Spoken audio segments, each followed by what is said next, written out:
Hello and welcome to the Whiskey Lodgecast for Thursday, June 15th, 2023. I am your host, DemiTastes, and I have with me my co-hosts Ian, also known as Spooky Chicken, and Duckphill Platypus, also known as Phill.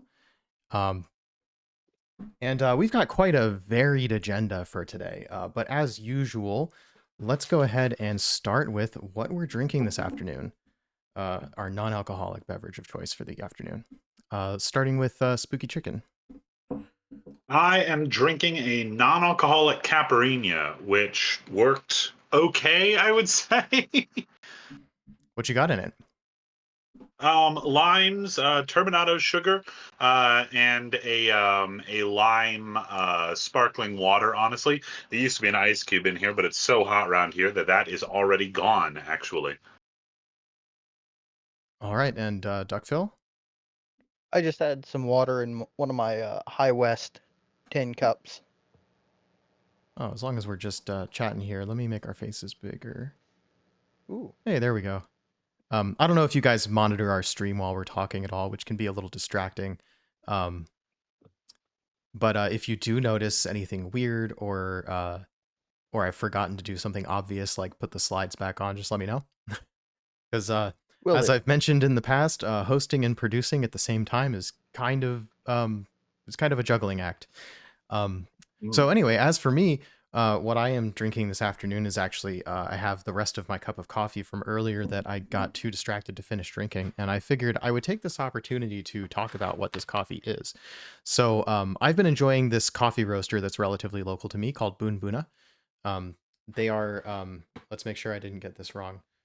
They are an Ethiopian roaster. They're owned by Ethiopian people, I believe. ooh, And very fun. they source coffees from sort of all over. And this one in particular is an interesting collaboration. This is the Boon Boona bourbon barrel aged from Burundi. Um, and that's interesting, of course, because that implies that either the coffee came into the U.S. and got put in a bourbon barrel, or the bourbon barrel got shipped there. So I'll just read what the back says about this one. This is the fourth iteration of our annual barrel aged coffee, a blend of two bourbons, straight and honey. That's an interesting note. Um, the honey barrel highlights upfront sweetness that reminds us of vanilla and thickens the body in the cup. Straight bourbon lends its unmistakable tannic finish to the aftertaste. This year's coffee is from Akieza Group. Akieza is an all-woman farmers group from northern Burundi, and this is their first export to the U.S. So that's kind of what you're signing up for with this roaster. They work with a lot of local farms in various places. And the coffee is invariably quite excellent, if a little bit pricey, but far from the worst I've ever seen. Um, Now, it's interesting to me that they say a blend of two bourbons, and I believe what's happening here is that an empty bourbon barrel is being used for resting the coffee before it's roasted. But I don't know for sure. I would expect that that's what that means.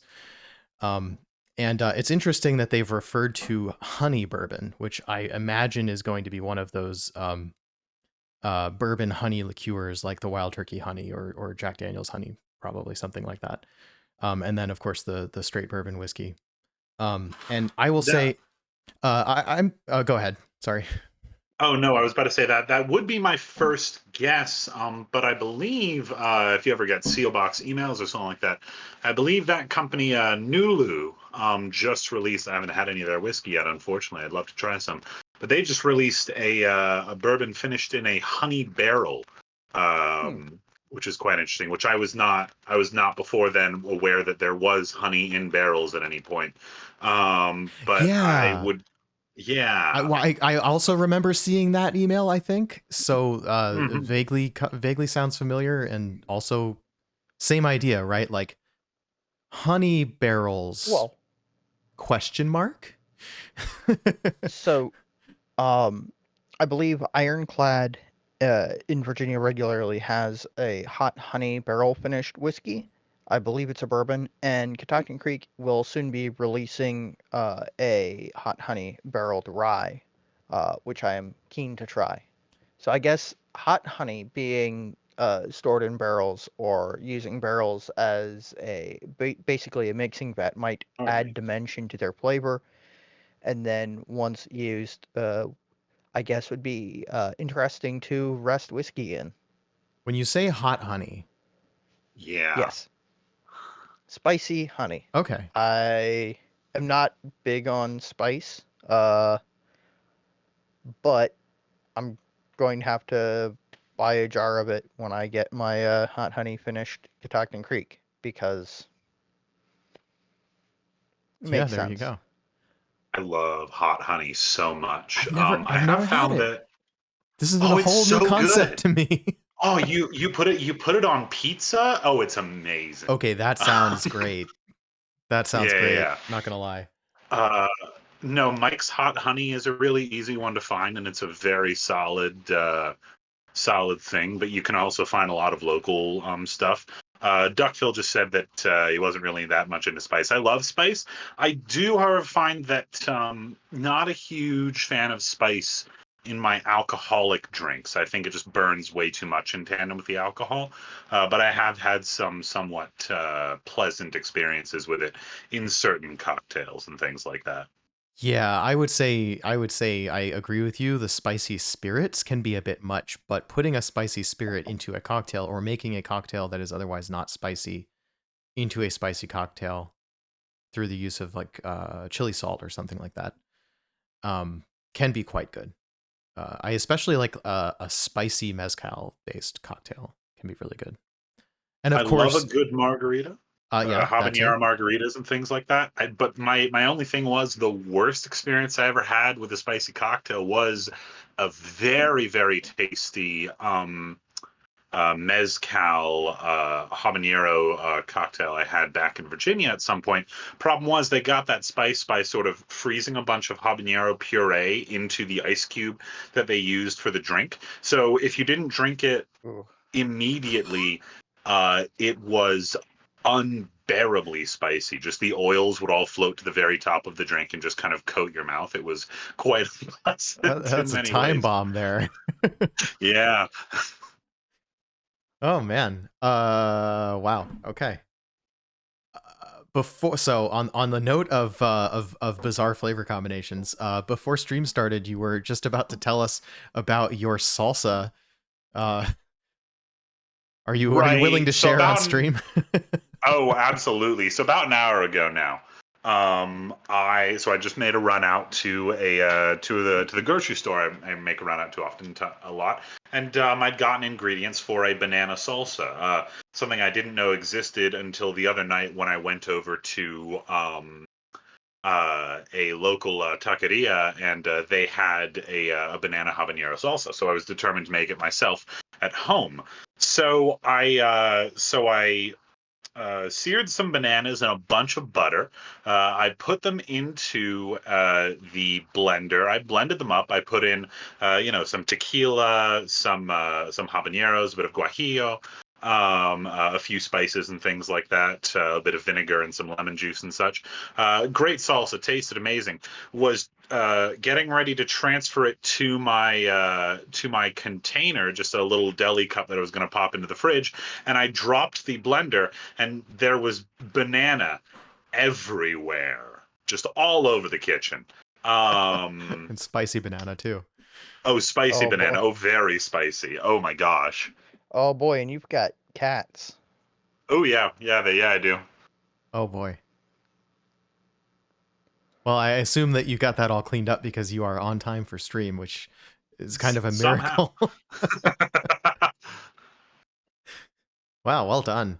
And sorry to hear about your loss.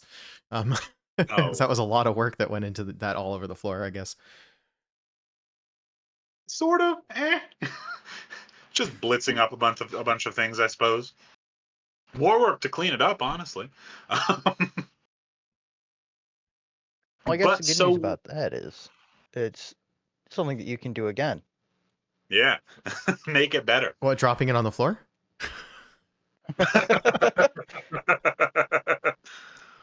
So what are you two drinking today, by the way? So, a couple nights ago. So I'm gonna start with this actually. And you'll notice, for anyone, you guys probably can't see it unless you're monitoring the stream, but anyone who's watching the video will notice that I've got a watch glass on top of this glass, which is a trick that I picked up from a fellow spirits reviewer. Basically, the problem is, sure, we mostly use Glencairns, but sometimes you use other stuff. I've got behind me, you probably can't see it, doesn't really show up. I have you have seen on the stream before though. I use sometimes these sort of stemmed Glencairn shaped glasses that are actually a little bit wider at the opening. So a standard Glencairn cap won't fit that, nor will it fit an old fashioned glass or any of the other bits of glassware that I might happen to have around. But what does fit almost everything really well. I don't have it next to me to check, but I was thinking I should check that double wide Glencairn, the McCarthy's one. But the nice thing about these watch glasses, which are just a curved piece of glass, works nice as this is lab equipment, right? You would use this to cover a beaker or something like that. I have a 5 centimeter set of 5 centimeter watch glasses. They fit on top of and do a pretty good job of sealing almost anything with a round opening.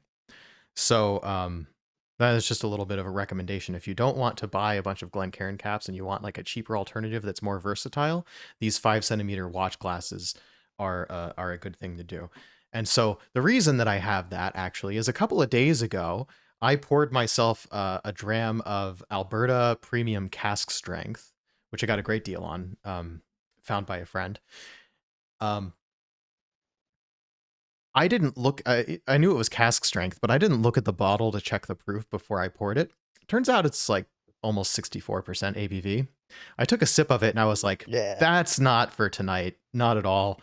And so I put a lid on it and saved it for later. So I guess I could, it's probably not at full strength anymore because it has been sitting for 2 days and that watch glass doesn't make a perfect seal, but it does still smell good and it's not cloudy. So good signs overall.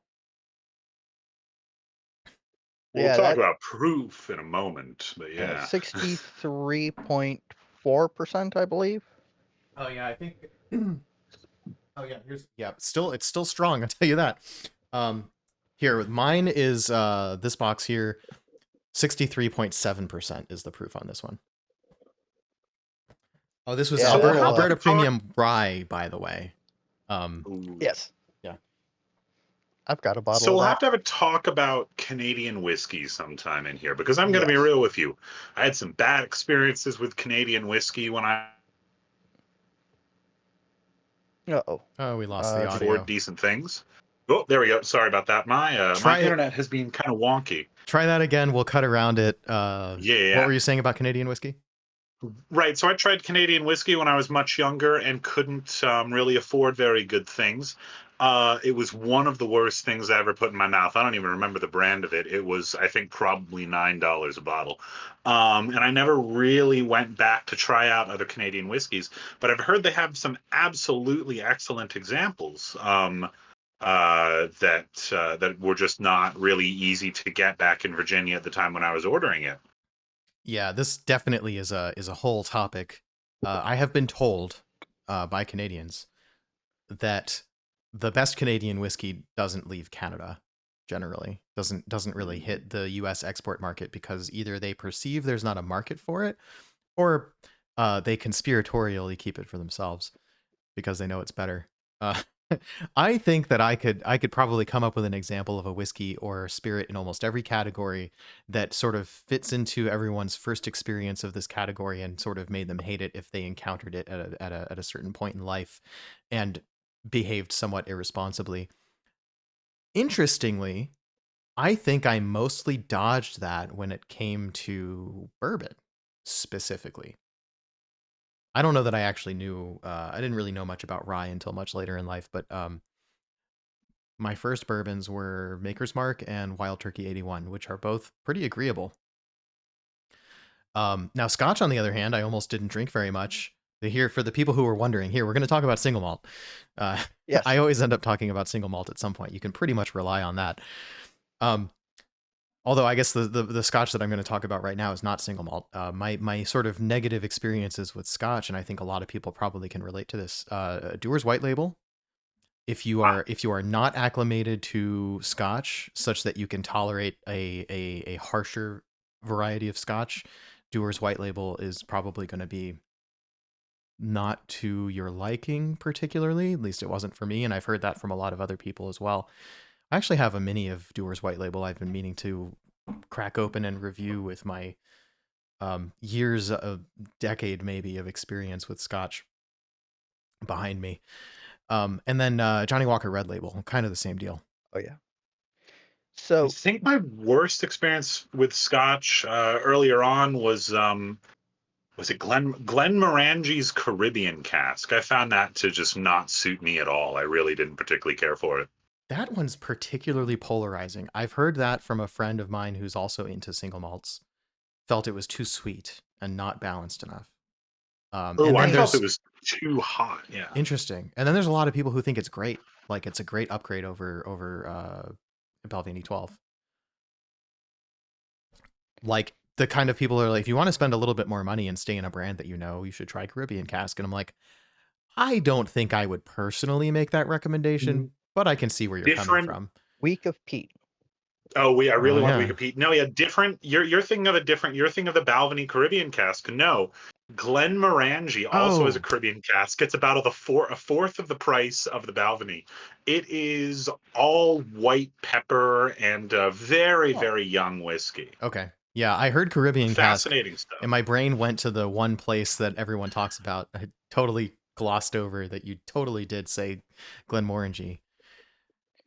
now Now I'm going to be what's interesting? self-conscious about whether we're pronouncing that correctly. What I believe it is pronounced Glenmorangie.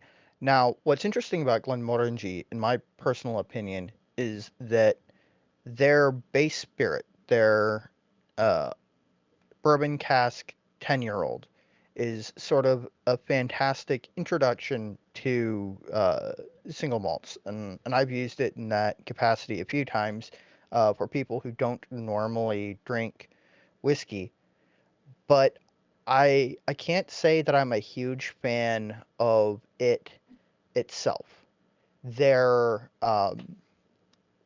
the Nectar Dior is fantastic. The Lasanta is very enjoyable, but I have to say that their base spirit is one of the most unremarkable, slightly sweet, boring single malts. And it isn't bad. It has no off notes. It just doesn't really like give you a lot to work with in terms of finding flavors and stuff. Yeah. I believe I have a box of Glenmorangie, a sampler of different things that I bought long, long ago. I want to say it was my first when I decided to start a Scotch collection. It was one of the first things that I bought that it was either the first or second trip I went to buy Scotch, and I was like, well, I can't buy full bottles of everything, so this sampler looks great.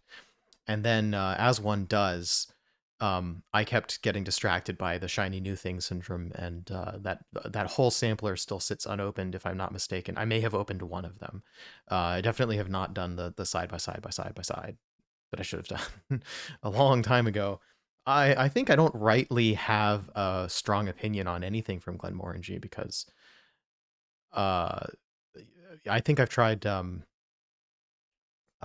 it Signet? Glenmorangie Signet or something? Hmm. Is it the really cool looking kind of like gradient bottle? Yeah, and it's got like a foil, like it's got like a nice complicated square seal Yep. in I foil. mean, all of them have that square seal. That's Okay. the seal of Tane, Ah. I think.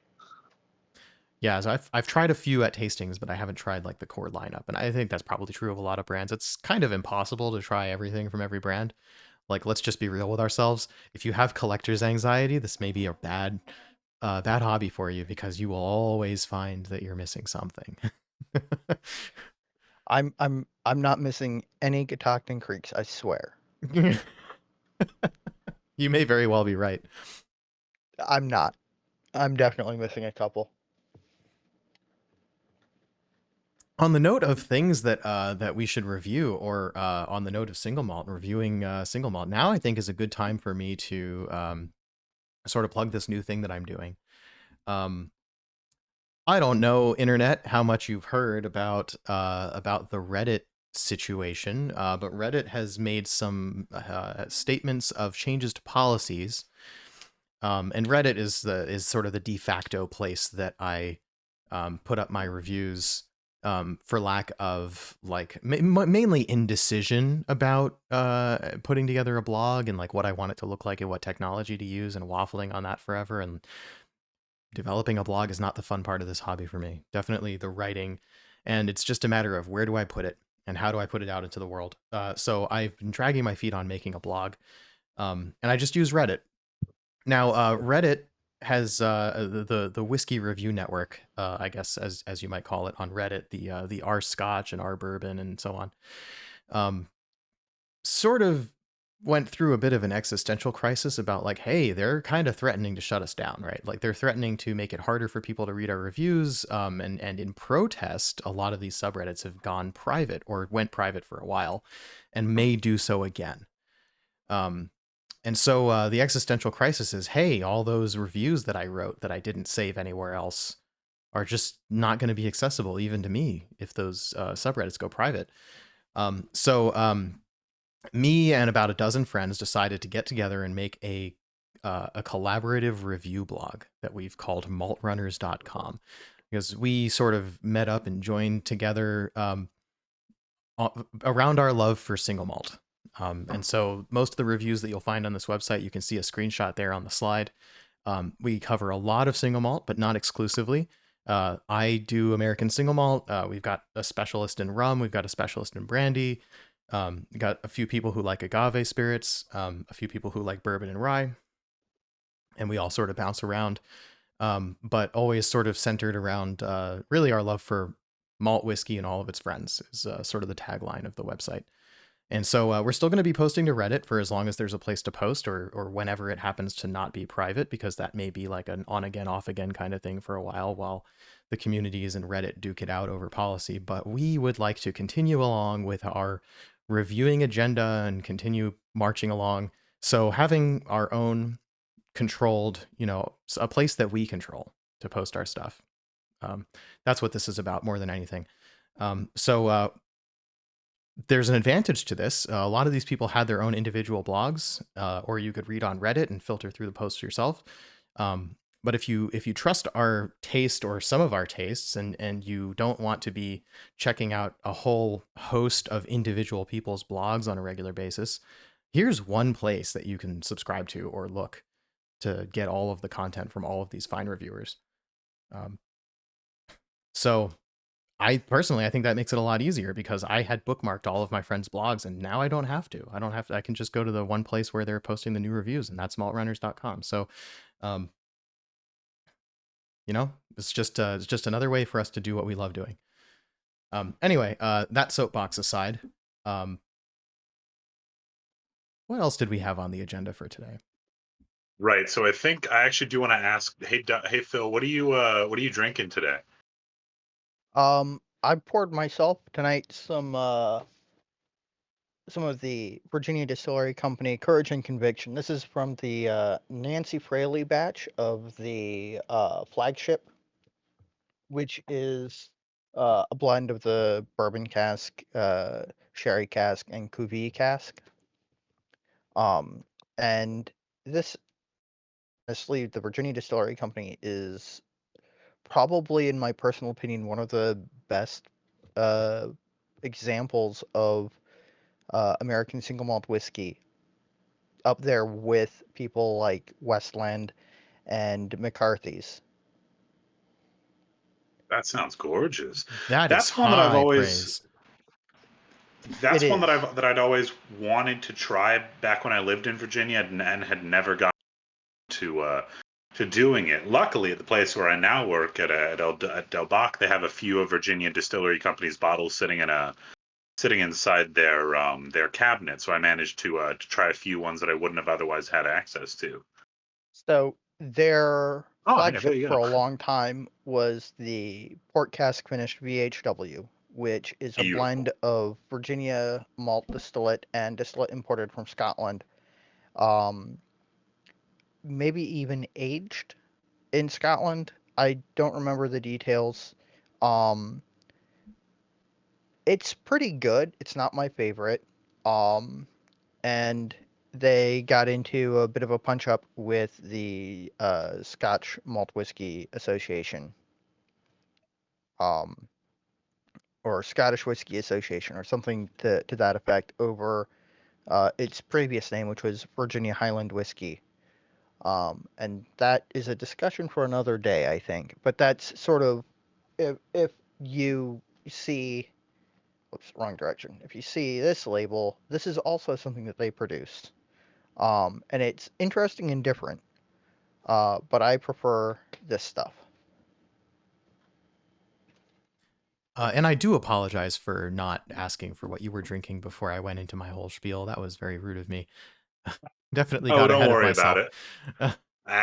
Ah. Before I even talk about what I'm going to ask, I am actually going to do a bad turn to Demi now and hijack a question that he wanted to ask before the stream even started, That's fine. which is, what do you all? Yeah, no, absolutely. What do you all drink when you're not drinking whiskey?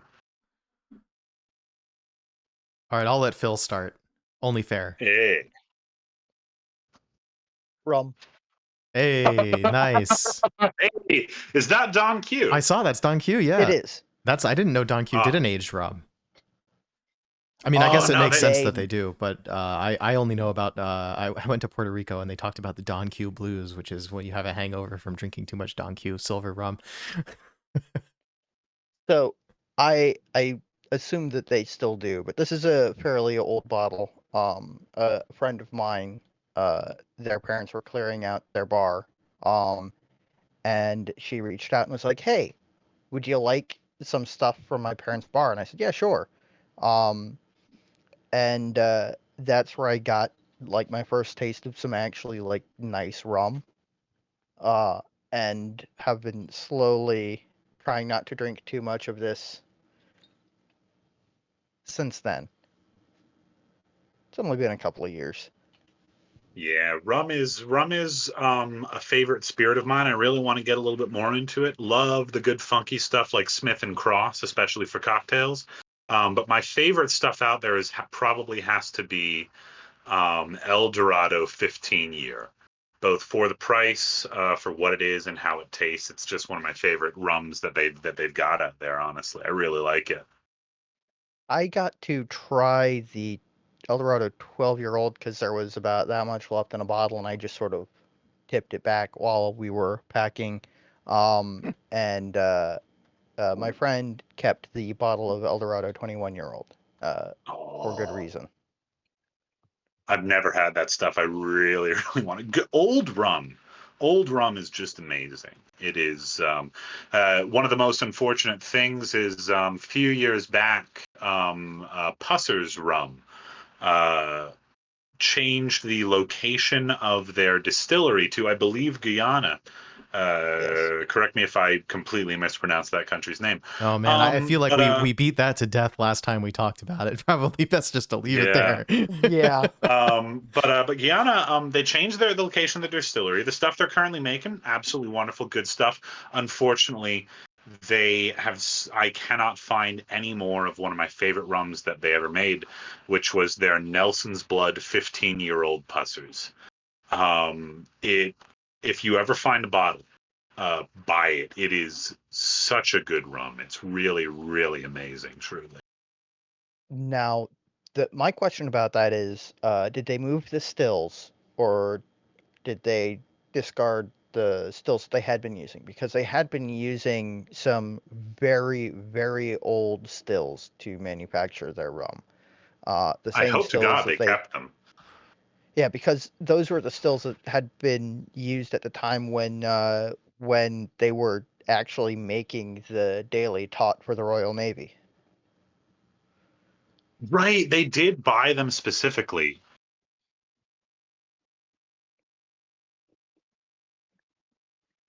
Okay, yeah, no, Have I since you found a two of the stills in Guyana are the same. They're some of the last remaining wooden pot stills in the world. Wooden excellent? pot stills. Yes. Interesting. It sounds ridiculous. How How does We one should. apply heat to that? I just have so many questions. I think that when we do our rum episode, we should talk about that specifically. I'll make a note of it. Yeah, let me just write down. Now we have a rum episode. That's new. Now we Oh, I have thought a we were rum just, episode. Phill just willing it into existence prematurely. That's what we do here. We Yep. are very much a yes and company around here. Oh, absolutely. Speaking of yes, and I'm actually going to tell you what I'm drinking before I get completely lost in it. So when I don't drink rum, which I'm currently not, I don't drink whiskey, which I'm currently not really drinking whiskey, just trying to kind of do the palate a little bit better. I drink a lot of things, primarily wine, which we can have a whole conversation about Sunday, but that's not something I can cover in a quick thing. Right. Right Quick now, note. We're doing a however, wine episode. All right. Okay. we're Good. doing a lot of wine episodes probably. But right now what I'm drinking is vermouth. In this case, this is a Spanish vermouth from Priorat. It's going to be a little bit more bitter. Now the thing to know about vermouth, I can go on a short spiel about this. Biggest problem with vermouth is that a lot of people in America don't really particularly care for it in many ways because they've had other vermouth that isn't very good, or they've had vermouth that has gone bad in bars and things like that. This is tragically a very common occurrence when you have vermouth around for making things like Manhattans and oh god, what martinis and things like that. That vermouth goes bad in a few days sometimes. It's not great. But thing about vermouth, the Italians are king. They make a lot of it. It's the most available ones for some of the better stuff. It's most of what you're going to find. I strongly prefer Spanish vermouth. If you can find it, Lustau is excellent. This Priorat Nature is a beautiful one from up near France. Priorat, beautiful, beautiful wine country, but very, very bittered, I would say, a little bit spicier. As you can tell, this isn't a red vermouth or a white vermouth. This is just a kind of sweet vermouth style of thing. But it's actually absolutely excellent. And we're going to go through two other things that I have examples of here. This is, as it were, absinthe. It's one of my favorite drinks ever. This is, in particular, Lucid Absinthe, which isn't my favorite maker, but a very, very good one. You know who's the sole U.S. agent for Lucid in the United States? Who's that? Hood River Distillers. Oh, seriously? Oh, that's quite nice. Okay. I was going to say there's no way I could possibly guess this, but now that you mention it, that does totally make sense. Yeah, this stuff is French absinthe. Lucid comes in at 62%. As you can tell, I've watered it down to give it this kind of nice cloudy look. This is called lushing. We'll probably talk about that when we get into especially an episode where we talk about the actual making of whiskey and things like that. All right, absinthe episode. Absinthe episode. Yeah. Yeah, so this is funny for listeners.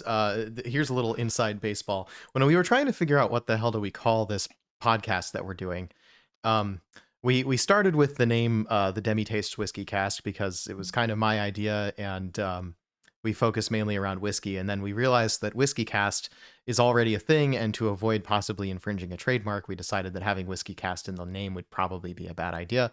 And so we decided, hey, we met in the Whiskey Lodge. Let's do the Whiskey Lodge Cast because that kind of rhymes with podcast, and that sounds fun. It's very fun. There was also at one point in time that we circulated the idea that we should call this the DemiTastes Spirits Cast. That's seeming to be that's also, I don't limit myself necessarily to whiskey, even though that's kind of where I started and where I spend most of my time. I do taste a little bit of everything.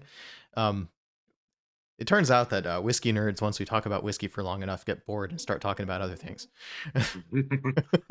Like baseball. Yeah, or racing cars. Yeah. By the way, so Lucid, so all absinthe is going to come in at a pretty high mark. I have an absinthe that I believe is about 78%. This Lucid is only 62%. As you can see, I've watered it down a little bit, but if I'm gone by the end of this episode, that's probably what did it. The other thing that I'd just really like to talk about for a minute, because we'll probably do a tequila episode one time. Write that down. Yeah, write that down. Um, We got a notepad going. um, Oh yeah, and let then we'll me. probably I've got sticky notes right here. Let me. we'll probably talk about stuff that is tequila adjacent, because this stuff that I'm drinking right here is Pechuga. I'll send you a high resolution Ooh. thing. This is U-Ball. They have all of their stuff right on this label, something I really, really love. They have the kind of copper stills they use. In this case, um, this is this is in wood-fired copper stills. It is distilled specifically with several different fruits, as well as roasted turkey breast. Because this is a pechuga. It uses meat in the distillation. I've seen bacon, I've seen chicken, I've seen turkey. I've never seen steak or anything like that. But I mean, Coyote. go on, Phil.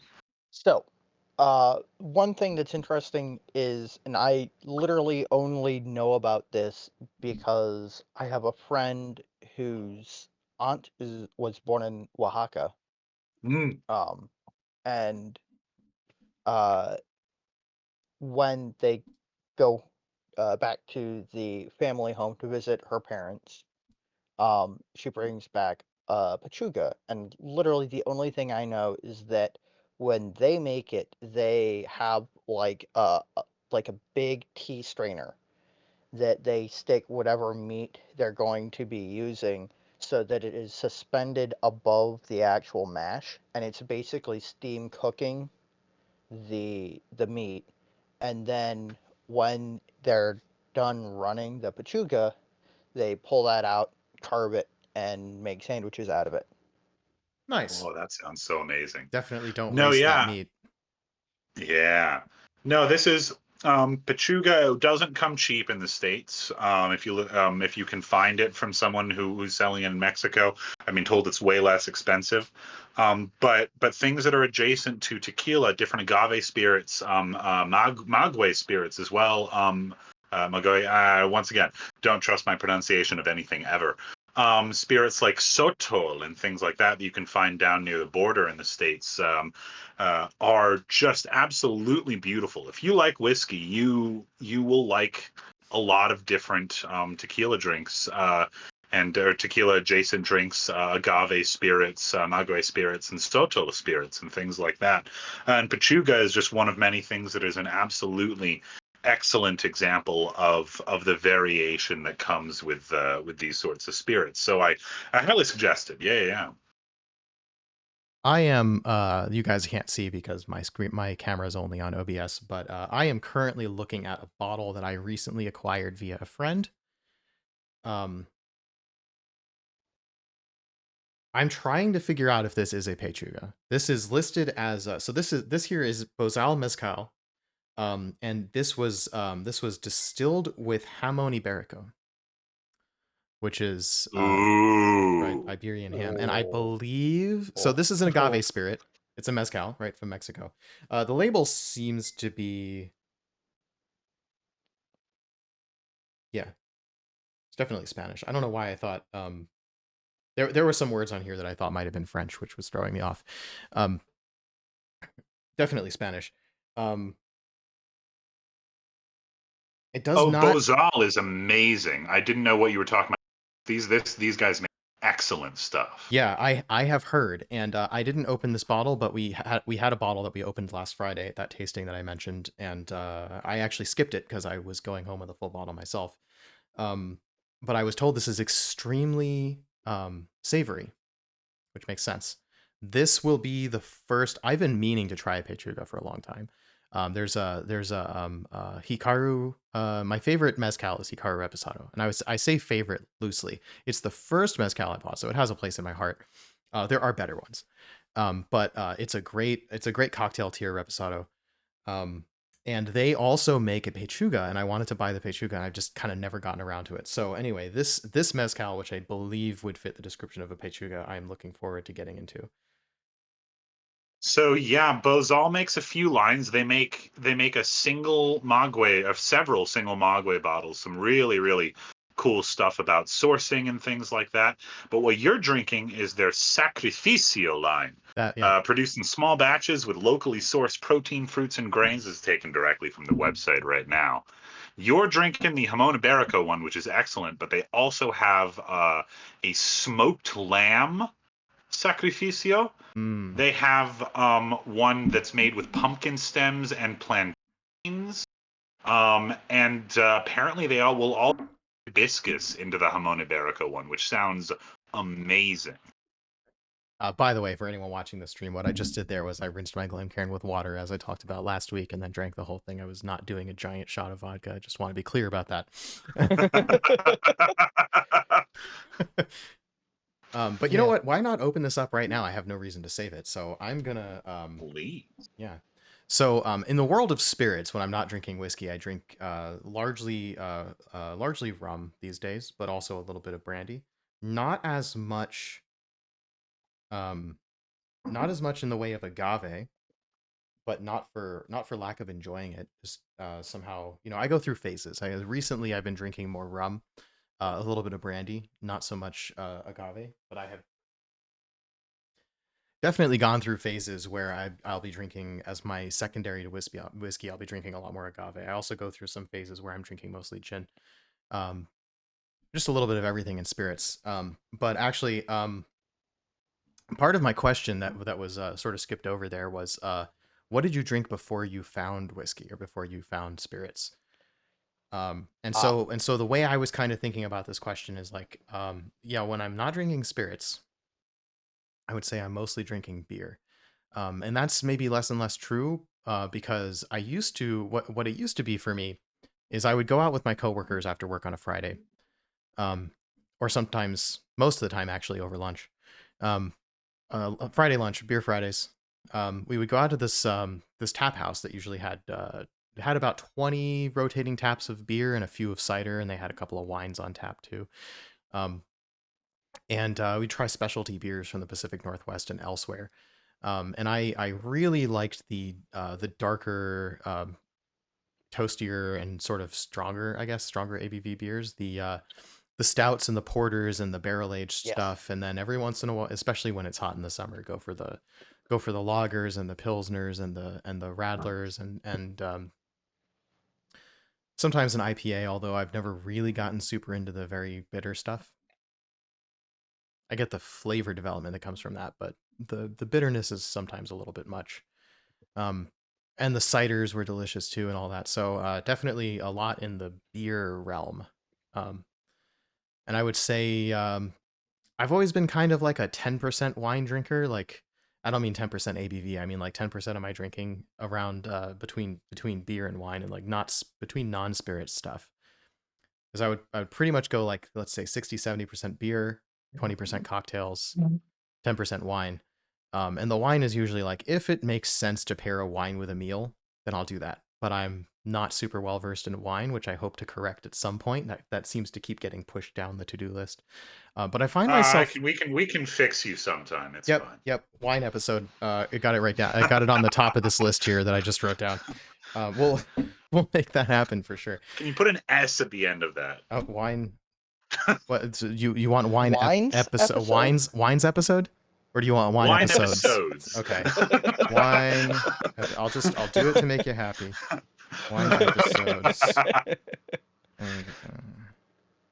Wine episodes. There. See, I'm not fooling around. I did it in Sharpie. Ooh. It's gonna. No, yeah. I was actually just before we go on. I was just, when you were talking about your beers and things like that, I have this particular beer that I've been really looking forward to having. But this is a Gulden Draak Belgian beer. It's a Lafroig barrel-aged strong ale. So not you can't really quite tell in the thing, but it is not a stout. It is a golden strong ale, about 10.5% alcohol, but it's aged about 18 weeks in Lafroig barrels. Incredibly excited to try that, guy. But yeah, no, it's kind of it's one of those fun things to kind of see the very special, really strong beers that you can find, because sometimes people really make some cool ones. I can't decide whether to say you had me at strong ale or you had me at Lafroig, because honestly, like, put those two together and I'm just like, give me that beer now. The whole package. Yeah, this Bozal Jamon Iberico is really really tasty. And it is it's Mm. super savory. I mean, I would say that agave spirits come off as rather savory most of the time because they have that sort of toasted vegetal sort of, or at least vegetal, right? Like those sort of green bell peppers and like poblanos. Like I get those tasting notes a lot, and then the mezcals are usually a little smoky, so you get kind of a roasty thing to it. This is one of these days, I'm going to figure out how to be entertaining while doing a review of something I'm tasting for the first time on stream. I think today is not that day. I'm not going to try to pull tasting notes because we'll just be sitting here for 20 minutes while I stare at a tasting wheel to try to figure out, like, I'm not that well versed in tasting mezcal. So that would be Are you getting painful. any? You getting any hibiscus out of curiosity? Because that's one of the strongest tasting notes it said on the website. So I'm very curious. Hibiscus? Yeah, I could believe that. Yeah. I don't think I would have called that out specifically. I wonder what it says on the Mm. bottle. No, it doesn't give any tasting notes. So By the way, you were talking I about maguey, and I think for the sake of the audience, we should probably explain that is um that's that's a species, I think, of agave. I think it's an agave adjacent species. Most of what they're going to use is going to be blue agave. You have to do that to you have to be using blue agave to actually call it mezcal. Let me see. That's tequila, right? Yeah, tequila. So no, you're right. Maguey is specifically a genus agave. There are two species that you can refer to maguey with. There is Maguey americana, the century plant, I'm sorry, agave americana, the century plant, or agave salmiana, which I believe is the native to central and southern Mexico. You can use both of these for various different uh, uh, drinks and things like that. The coolest thing about this is that these things have been cultivated for thousands of years, just an innumerable amount of time for as a mod of thing. They've been cultivated for non-alcoholic and alcoholic drinks for that entire time. I was actually just yesterday up on a hill that I was hiking up in the middle of the day. Bad time to do it, but I was hiking up one of the oldest cultivated sites for maguey and agave in North America. At least the oldest studied sites that they've found yet. People will take rocks, now pile them up to create channels to direct rainwater and to collect it essentially for these agave farms essentially. And they've been doing that for at least 10,000 years in sort of southern Arizona and longer in places down in Mexico. It's super, super cool. I'm sorry, I just completely hijacked that conversation. No, we do tangents here. Hopefully that's entertaining, and I hope that if the audience doesn't find that entertaining, they'll let us know instead of just tuning out. Give us some kind of accountability here. Feel free. Speaking of which, we've kind of been ignoring chat today because our intro has gone on for probably 45 minutes now, or it's not even an intro anymore. We're just talking about spirits, and that's fine. All works for me, says the pawn. That's great. I think earlier when we Actually, were want to. talking about spirits that you might have had a bad experience with, we have Crown Royal Red. Sounds right which to is me. not a label that I'm familiar with. Yeah, which one is the red? Because I'm actually not sure. I think that might just be the standard. I thought that label was purple. Yeah, me too. Crown. All right, let's check it out. Crown Royal Red label. A bottle of Crown Royal XR Red is a discontinued variation of Crown Royal. Whoa. The first edition of Crown Royal XR contained the final batch of aged whiskeys from the legendary Waterloo Distillery and is a very rare find. So I imagine this was not actually meant to be the whiskey that you don't enjoy. Maybe the pawn can clarify. Oh, maybe that was one of those Not ones bad, but only in Canada apparently. So this is one of the ones that doesn't leave Canada. They're one of those really excellent Canadian whiskeys that don't leave Canada. So that's why By the way, I we think should pay attention to chat as it goes because we lose the context. Yeah. So that's I believe that we have lost Phill, so I'm going to go off on a tangent while we find him. Okay. The pawn earlier, you said that when you're not drinking whiskey, you drink either coffee, water, or Pepsi Zero. And I gotta say, good choices there. Water, great, love it. Coffee, awesome. Pepsi Zero, significantly superior to Coke Zero. Really, really decent stuff right there. What was the context of that comment, do you think? No, I do remember that when he said that, actually, because I remember having the thought of that Pepsi Zero was superior. It was, I'd said, what do you drink when you don't drink whiskey? Yeah, okay, that makes sense. Yeah. Way better Obviously, than Coke. yes, the obvious answer. Okay, there we go. We've officially lost the video. I wonder if he lost his internet. No, he's back. No, he just rejoined the call. Okay, Welcome cool. back, I Phill. lost my whole computer. Oh, great. Okay.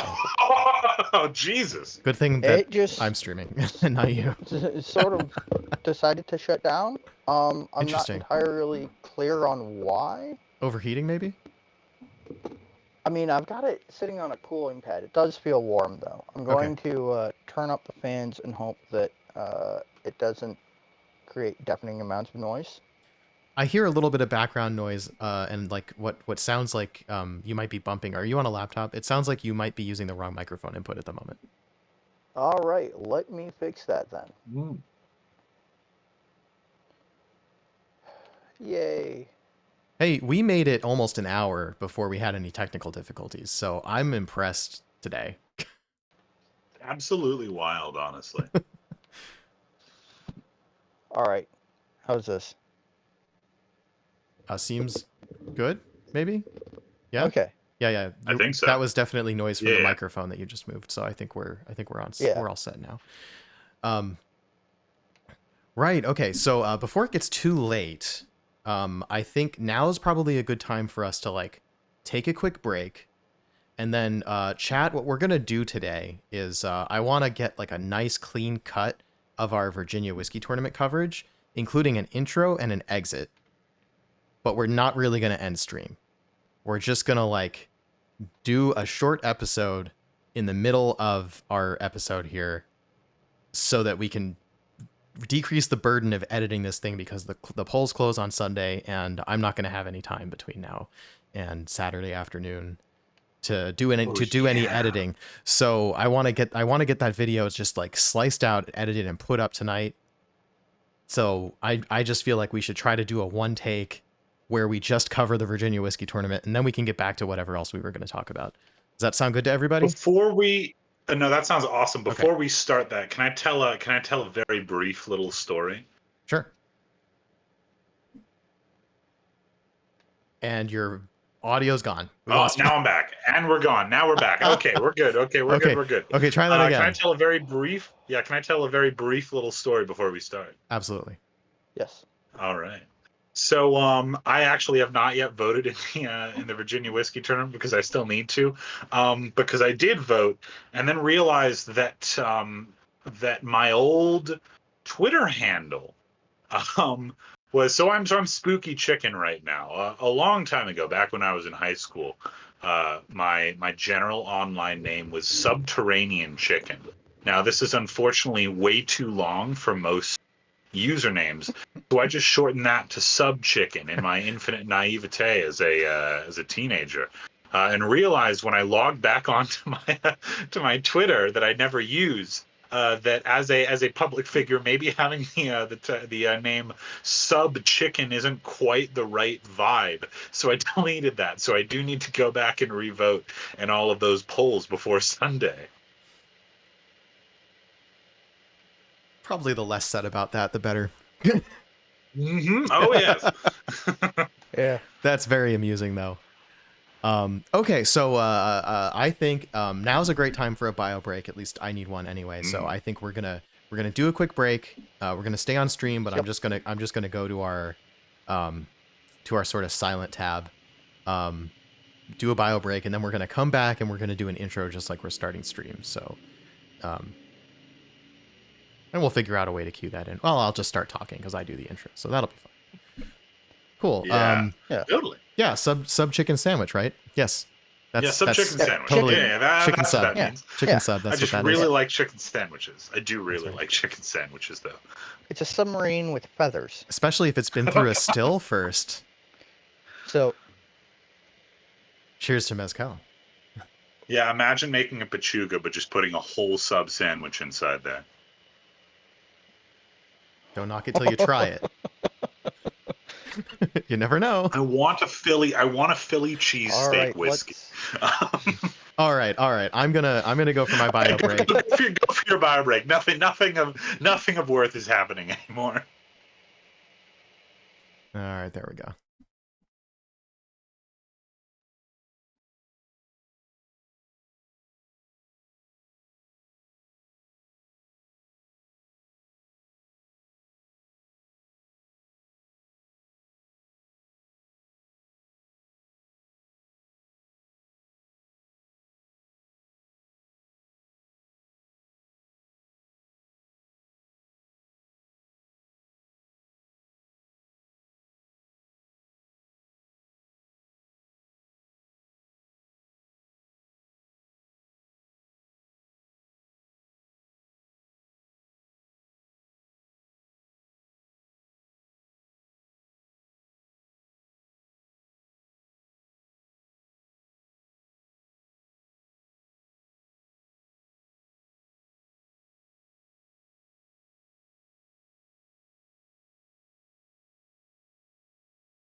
Live.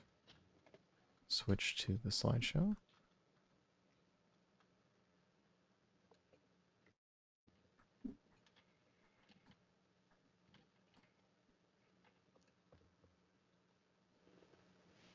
Hello, welcome to the DemiTaste whiskey guy. Well, so much for one take. Let's try that again. So much for one fucking old two-take Doug over here. Hello, welcome to the DemiTaste whiskey cast. That's not what we are. Let's try. It's okay. Three-take Doug over here. You have no idea how many tries it took for me to get the canned intro that I used to use for my YouTube videos that I then used forever. This is going to be a great blooper reel.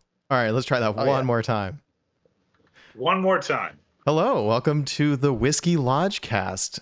Today is Thursday, June 15th, 2023, and we are doing the Virginia Whiskey Tournament special for round 1, batches C and D. And I'm just going to let Phil get right on into it. Well, last week was a lot of fun. All of the batches were really tight. And this week it's already kind of a higher vote total and much bigger difference in who's ahead in all of the polls. And by all the polls, I mean both. And we've got some really, really great heavy-hitting distilleries in both of these batches. In batch C, we've got the Davis Valley Distillery, which is also a winery, and perhaps better known for their wine. The Virginia Distillery Company, which is one of the big names in American single malt whiskey. Blue Sky Distillery, which is sort of a more varied distillery. And Silverback Distillery, which operates both in the Commonwealth of Virginia and the Commonwealth of Pennsylvania. And I'll just go through some quick facts about each of those in turn, once I figure out where I put my cursor. Starting with the Davis Valley Winery and Distillery. So, these guys make Samuel Franken Solera whiskey, Owen Cox bourbon, Virginia Frost vodka, and Appalachian moonshine. So the Samuel Franklin is interesting because they've got a cool like tiered rack Solera system where they move portions of the spirit down a level every time they do a bottling. So theoretically speaking, they're basically getting a blend in the bottom barrel when it comes time to pull and bottle from those. They, like a lot of Virginia distilleries, source grain from the area around where they are in Southern Virginia, and they do a lot of like interesting like computer tracking for what they do to like put as much technology as they can into the traditional approach to distilling that they've taken. And they do a lot of contract distilling, or a lot of what they distill ends up being contract distilled for other people, basically NDPs or non-distiller producers. And I don't believe that currently any of their products are available for sale through via ABC. Interesting. All right. There's some stuff to unpack here. If I could just call out a couple of things that stand out to me. Yeah, please. And I'm officially watching the clock because I don't want this to turn into a tangent show like last week. For my own benefit, because boy, editing that stuff was hard. Anyway, so they've got a pretty I wouldn't say narrow portfolio. Was that an exhaustive list there? A fairly exhaustive list, yes. Okay. So I would say it sounds like they're fairly new, but by contrast, this distillery is contract distilling 4 NDPs, which is unusual in a new or small craft distillery. That also really caught my attention. That's fascinating. They've been around for, I want to say, 5 or 6 years. I'm not 100% sure. Um, like a lot of places, you've got to sort of scour their website to find that specific information. And the winery has been there for a lot longer than the distillery. So that's where it gets to be kind of a difficult area in terms of figuring out um, when they actually started distilling. But they've got Hmm. a pretty well developed core lineup that does have some variation. Like in their Owen Cox bourbon line, they've got a couple different Owen Cox bourbons. The Samuel Franklin is just their Solera aged whiskey, which is a really interesting thing that I'd like to try some at some point. I've just got to figure out where I can get it. Nice. So the obvious question, whenever I see winery and distillery, I expect to see some kind of brandy. They do not have any brandy listed on their website, interestingly. That is very interesting. Fascinating. Well, all right. Once again, we have that they source grains from local farms, which is great. If they were to make brandy, I assume they would be sourcing grapes from their very own vineyard. I would think so, yes. One other thing that stood out to me about this description is that this distillery is blending modern technology with the tradition of craft. I think this is my personal take. I think craft spirits are elevated by their embracing of technology because there's so many variables that you might want to control. And the more automation and modern technology data collection you do, really the more consistent, if not better, your results can be. And I think there's still so much unknown about the creation of spirits and the flavor production that doesn't take the art out of the No. production. And it's really important to have really good data tracking, to have really good consistency between batches, which is important when you are a small producer. Absolutely. People want to count on the product that they're buying. And the fact that they're not available in the Virginia ABC yet is interesting. Do they only sell out of their own tasting room? They might. I am not sure. There are a handful of distilleries on today's list that are not available through via ABC stores, and all of them I think are ashamed that they aren't. Interesting. Well, very good. We're 5 minutes in, so I think now's a great time to move on to the Yep. next distillery. All right, Virginia Distillery Company, one of the biggest names in craft distilling in the United States, let alone the Commonwealth of Virginia. Founded by George Moore in 2011, and now it's run by his wife Angela, his son Gareth, and his daughter-in-law Maggie. And they're sort of an interesting. Uh, it's a family-owned and operated company, which makes it, you know, not unique in craft distilling, but sort of an interesting, as big as they are for craft, and still being family owned is really impressive. Um, they not import, they bring in malted barley from the Midwest, and they put it through a BOBY. I'm not sure how to pronounce that. I want to say Bobby malt mill, but it's probably Bobby, and I have no idea which it is. That was built in the 1920s, which is kind of cool. And then they fermented on site and put it through a pair of pot stills that were built in Scotland, which is cool. Were they using any particular Scotch distilleries before now, or? No, they were custom built for the Virginia Distillery Company by a still builder in Scotland. They don't say which still builder, um, and I don't know how many of them there are in Scotland currently. And they've got this really great picture of their still room on the website, which I have stolen for the slideshow. That is gorgeous. Honestly, I think that they've got some of the most beautiful stills being used in Virginia right now.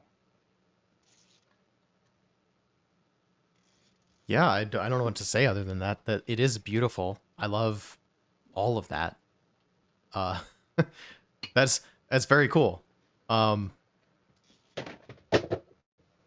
yeah, and I would say at the moment, I have heard of Virginia Distillery Company before. I don't think I have had any of their products. Uh, They don't have a very broad distribution, unfortunately. They are, of course, available through via ABC, a couple of online places, and they have distribution to a couple other states. But like a lot of craft producers, their distribution is limited. I was trying to figure out this sample I have over here says VA Distillery CO, and I was like, I'm pretty sure that's Virginia Distillery Company. But what is Yep, CO? Colorado?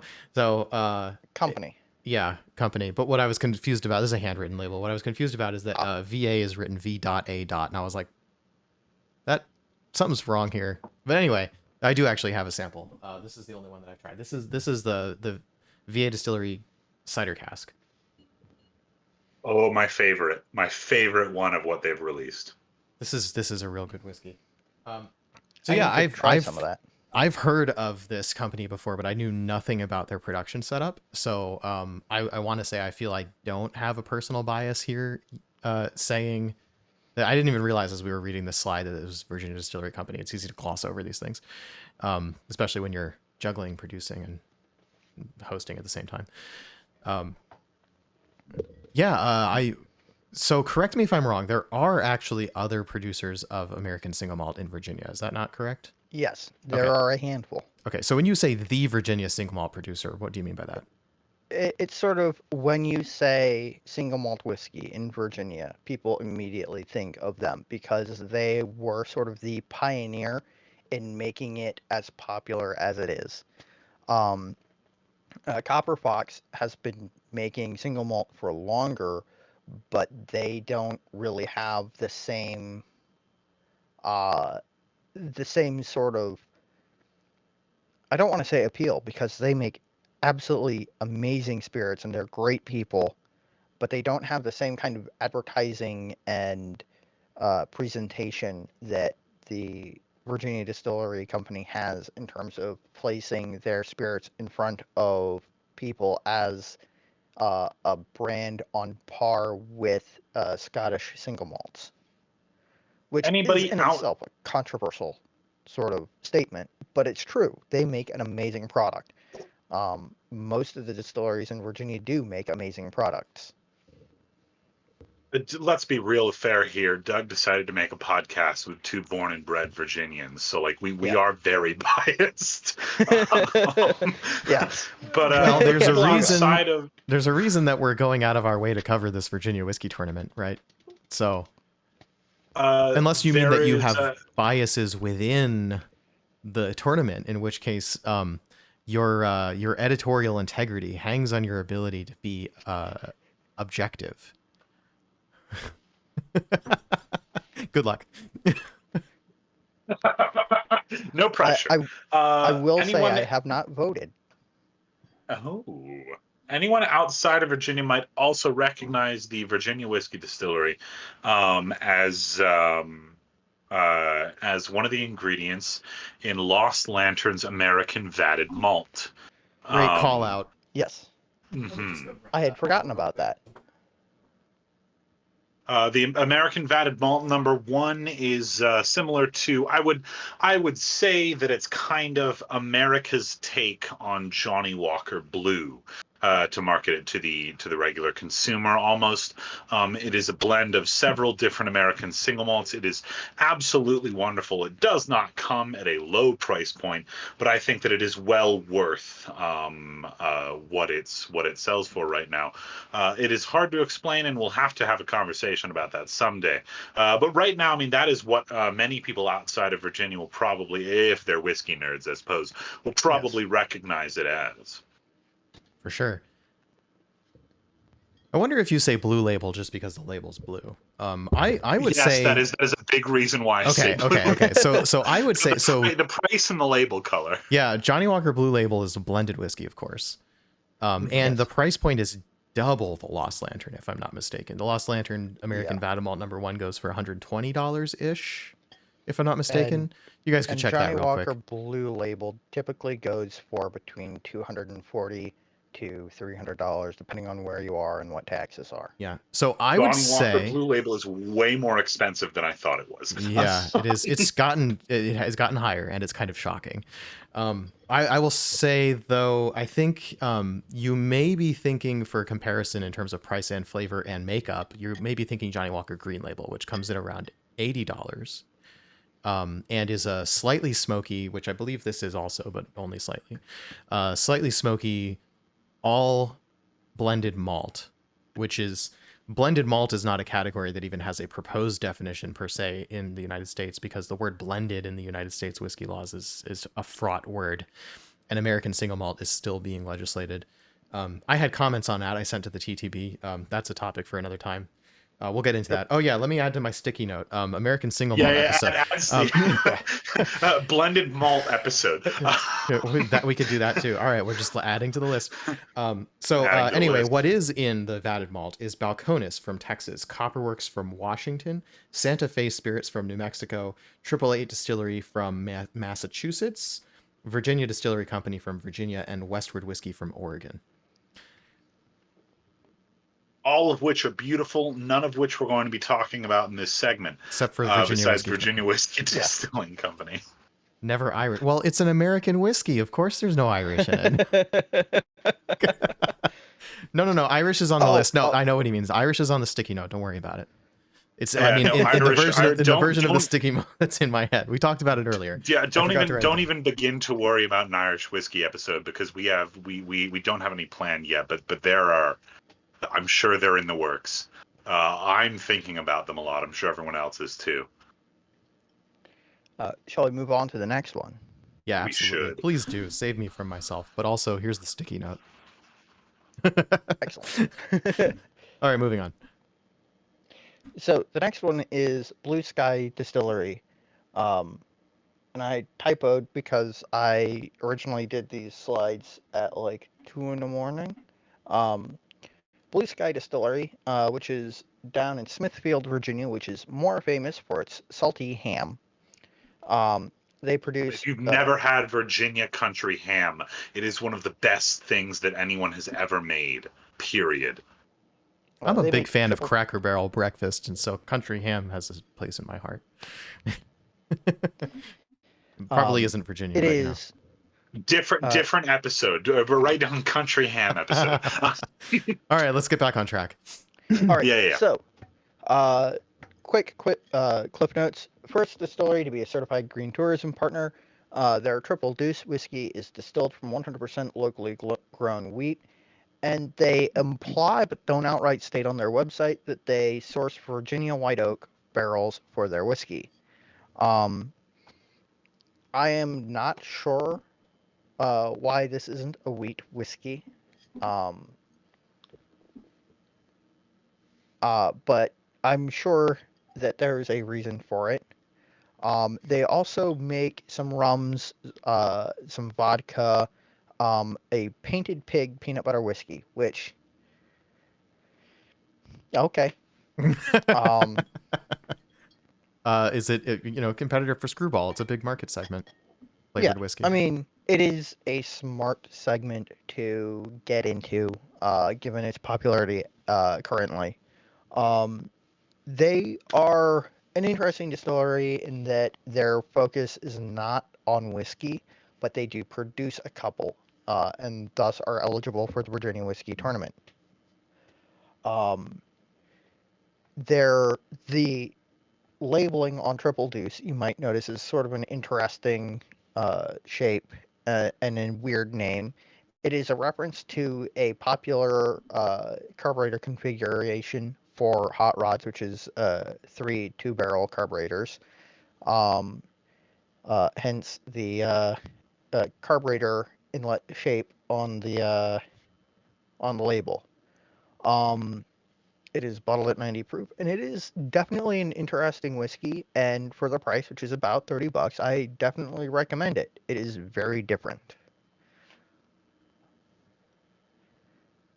So Any I'm questions? wondering.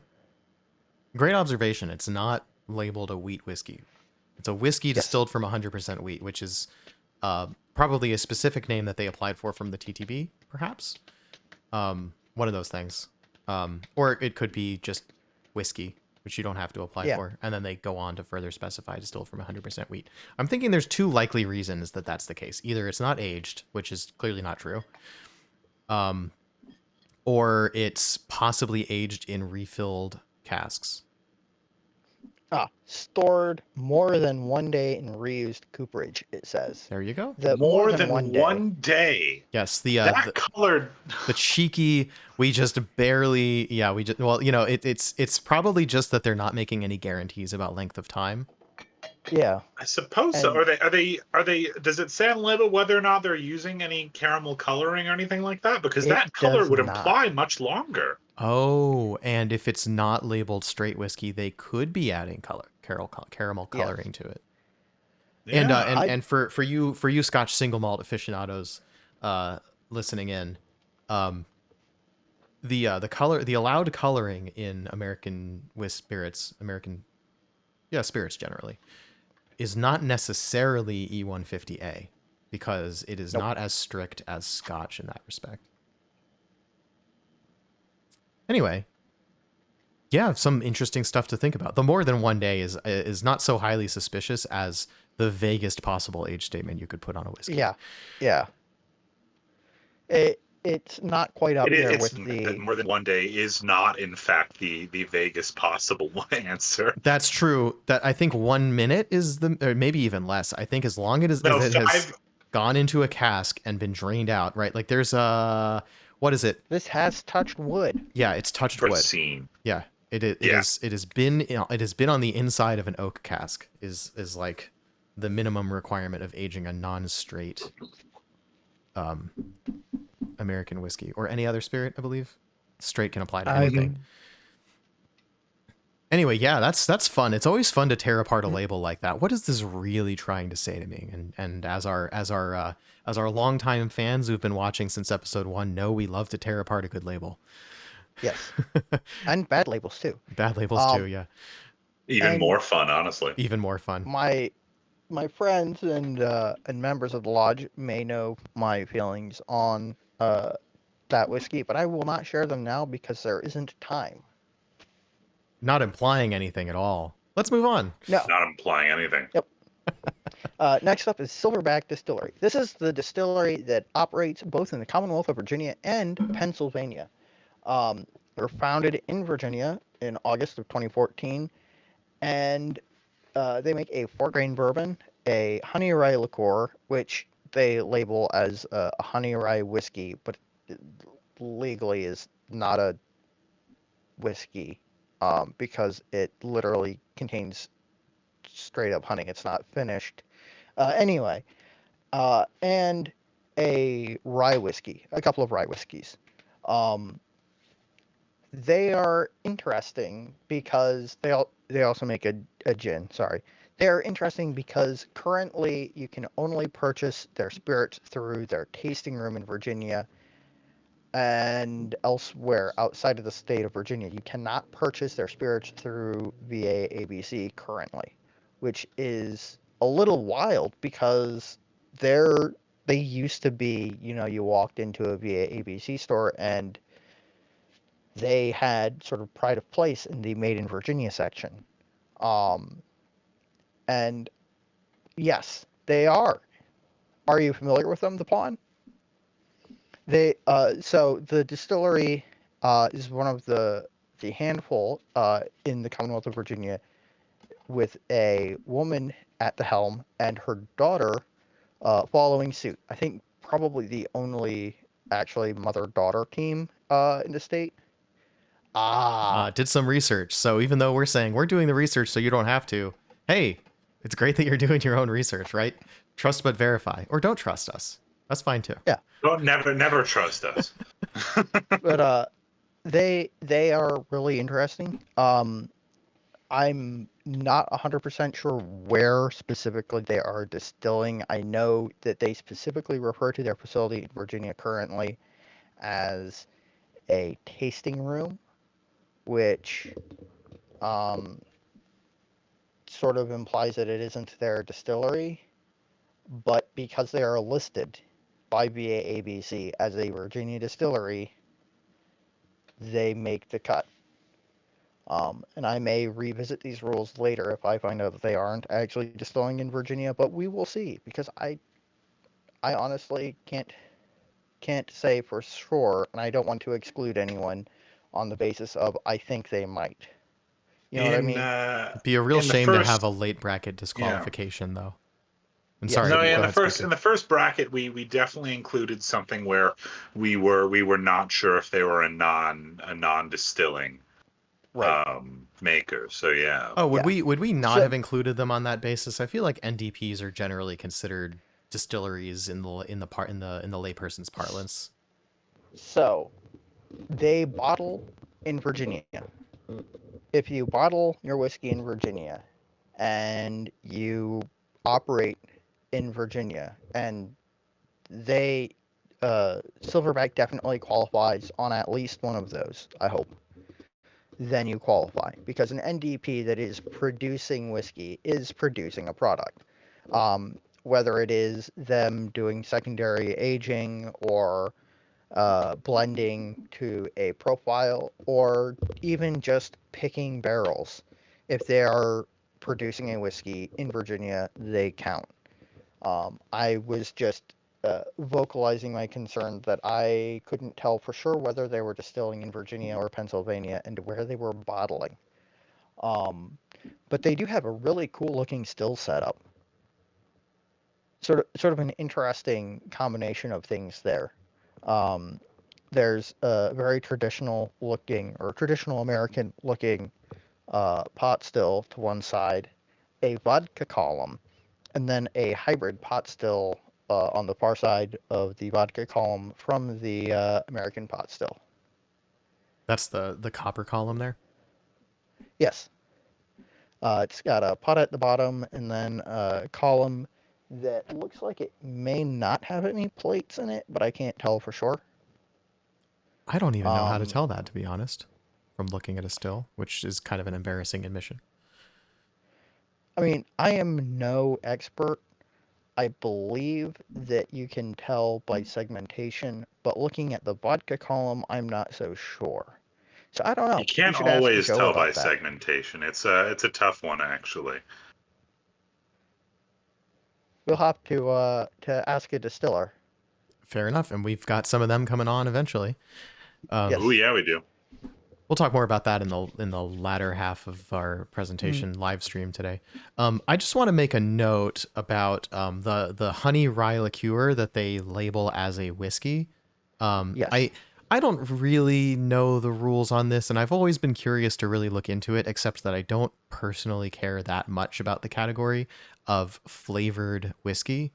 But there are a lot of what you would call flavored whiskeys that do say Yes. honey whiskey or um, Cinnamon whiskey. cinnamon whiskey or Yeah. peanut butter whiskey, and they do actually just put whiskey on the same line as all of that, which like my spirit's identity brain says that shouldn't be cool, but it happens so often that there must be a rule that allows Yeah. it.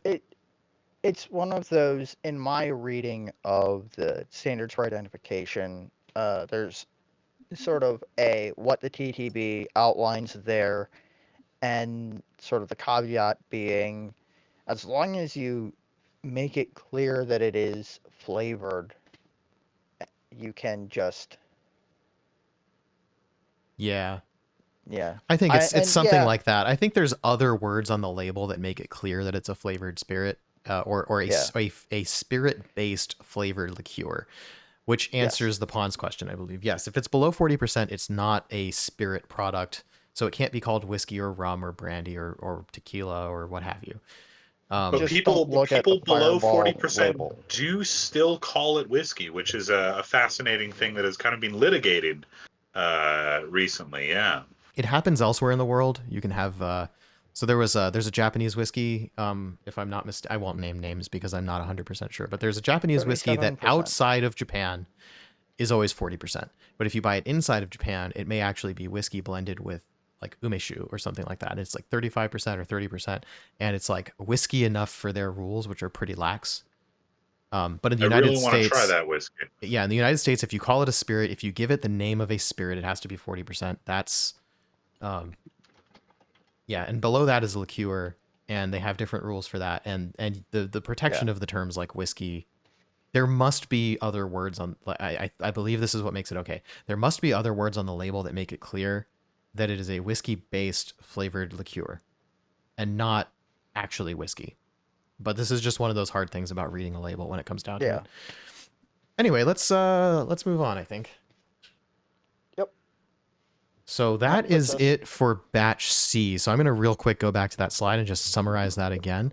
So in Virginia Whiskey Tournament Round 1 Batch C, we have Davis Valley Distillery, the Virginia Distillery Company, Blue Sky Distillery, and Silverback Distillery. Any final comments, Phil? Just that. Be sure to vote. Be sure to look for these products. Even if they aren't available to you locally, a lot of these distilleries have websites where you can order it, or find out where you can order their products from. Well, all right. I think I'm going to stick to the plan of just doing a single video for both of these batches. So let's move straight on into batch D. Batch D, which has two of the other bigger names in Virginia distilling, starting with the rye whiskey powerhouse, Catoctin Creek, Springfield Distillery, Sleepy Fox Distillery, and Filibuster Distillery. And all of these distilleries make pretty good products. Full disclosure, I've only had a sample from Sleepy Fox, and I don't remember it very clearly, but I recall enjoying it, which is not unusual. Shall we move on to... Yeah, absolutely. Catoctin Creek is up first. Catoctin Creek, founded in 2009 in Purcellville, Virginia by Scott and Becky Harris. Their head distiller, Becky Harris, also happens to have served as the president of the Distilled Spirits Association of America, or one of the major associations for craft distilling. They are behind a lot of the legislation in Virginia that allows distilleries to sell spirits in-house. They are, one of the organizations that led the charge in making craft whiskey possible. And they make whiskey from 100% rye grain, locally sourced in Virginia, and brandy made from a locally sourced fruit, primarily pear brandy. They make some peach brandy, and some more traditional grape brandy. And recently released a fairly old special batch of brandy that is fantastic. And fun fact, they are the most awarded distillery in Virginia. If you go to their website and go to the awards page and scroll down, it is a heck of a list. So now we are faced with the dilemma of giving, potentially, if we vote them up, giving Catoctin Creek yet another award. Yes. Which, For my if own it's deserved, purposes, it's deserved. So yeah. Catoctin Creek is probably my favorite Virginia distillery. For that reason, I will not personally be voting for them on the on the thing, for various reasons. But they are my personal favorite. Yeah. Wait, hold on. So you say they are your favorite, and you won't be voting for them? Because I know that Phill will be voting for them. At least I assume so. Oh, well, then you're just knowingly no. canceling out your own vote, then, aren't you? Yeah. I am not voting. No, Phil's not Oh, voting. your Phill is not voting. Oh, my bad then. No, Phil very, very Phil has fair. to remain objective because Phil is running this Oh, whole well, then thing. I'll have to vote for them. In my new my new Twitter account, I will have to vote for them. I'll say I believe I personally have only had a sip of 2 of their expressions at an event. Stood out to me as one of the best things there, and that was years ago. That was a year and a half ago, I think, is probably what I should say. And I have not forgotten how freaking good this rye is. And I am I deeply disappointed that my local Total Wine doesn't sell Catoctin Creek cask strength anymore. I missed out buying it when I made the choice to buy McCarthy's instead of Catoctin Creek that day, and I have never seen it again. And that is one of my deepest regrets in didn't buy it land. You Before I always make the regret statement, the I ones that you pass on, and you never regret the ones that you buy. oh Uh, yes. within reason. Before I before I say this, I should once again reiterate that DemiTastes started a podcast with 2 Virginian guys. So we're very biased. I personally think that Catoctin Creek is the best rye distiller in the United States, and I will stand by that statement. I can't say that I agree with you, but Mm. A little bonus for the video watchers. and By the way, for the record, I don't know if I've ever mentioned this on stream, but I'm based in the Pacific Northwest, so Westland and Copperworks are my local distilleries, and that's one big reason that I'm so huge on American single malt. This is the place for it. I mean, and everyone's got to have a favorite style, except for the people who drink a little bit of everything, right? That wouldn't be me. No, no, sir. But I also do have a favorite style or two. Um, okay, hold on. Comment. I don't know what this means, but I'm gonna read it. Let me first check No, that don't, this. don't, don't read that. Yeah. I was gonna say that sounds like it could be. It could be something I shouldn't read. Let's just move on. Totally fine. Read it to myself before I read it out loud, just in case Yeah. it's something inappropriate, which it's not really. But let's just move on. Yeah. Next up, we have Springfield Distillery. They're really cool. Founded in 2014 in Halifax, Virginia, and they've got their facility is a new built structure and a house originally built in 1842, hence the name of one of their whiskeys. They're family owned. They source their grain from the area surrounding Halifax, and they use an interesting 300-gallon Trident still. Trident being a manufacturer of distillery and brewery equipment in the Northeast, New England, I believe. And they make uh, scratch corn whiskey, uh, scratch flavored corn whiskey, the Springfield bourbon, and 1842 whiskey, um, which all of which is very good. Their bourbon is fantastic. Um, I don't have a bottle on hand. I had been planning on visiting them and buying a bottle at the Virginia Spirits Expo last weekend, but I didn't manage to get around to it. Next time, though.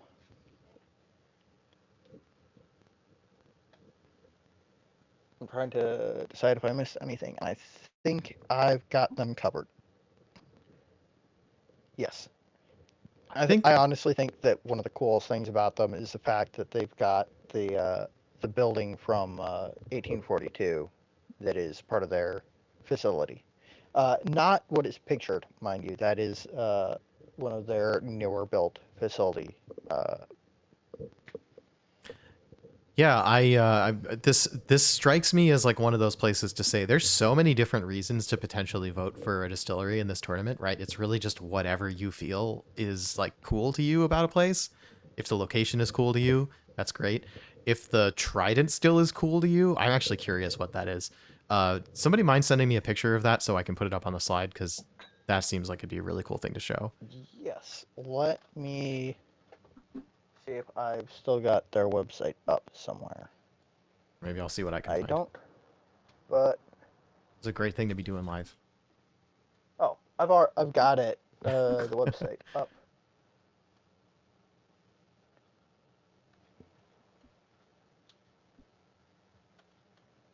All right. Uh, I promise I'm not bad at technology, except that I definitely am.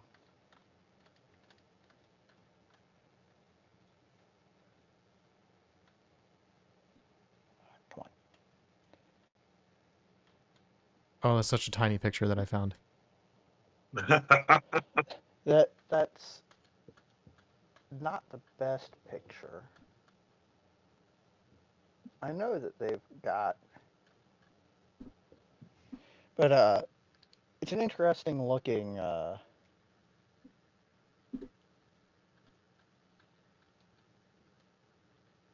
I'm gonna have to cut this segment, so I'm gonna put the Yeah, sorry. Trident still up, and then we can talk about it. So we're gonna have to find our way back in.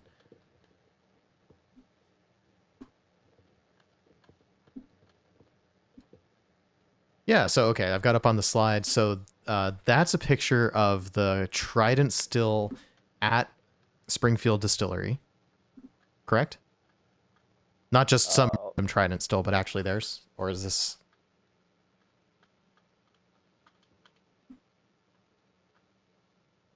oh, yes, that is actually theirs. Okay, let's try this again so we can have a tight cut here.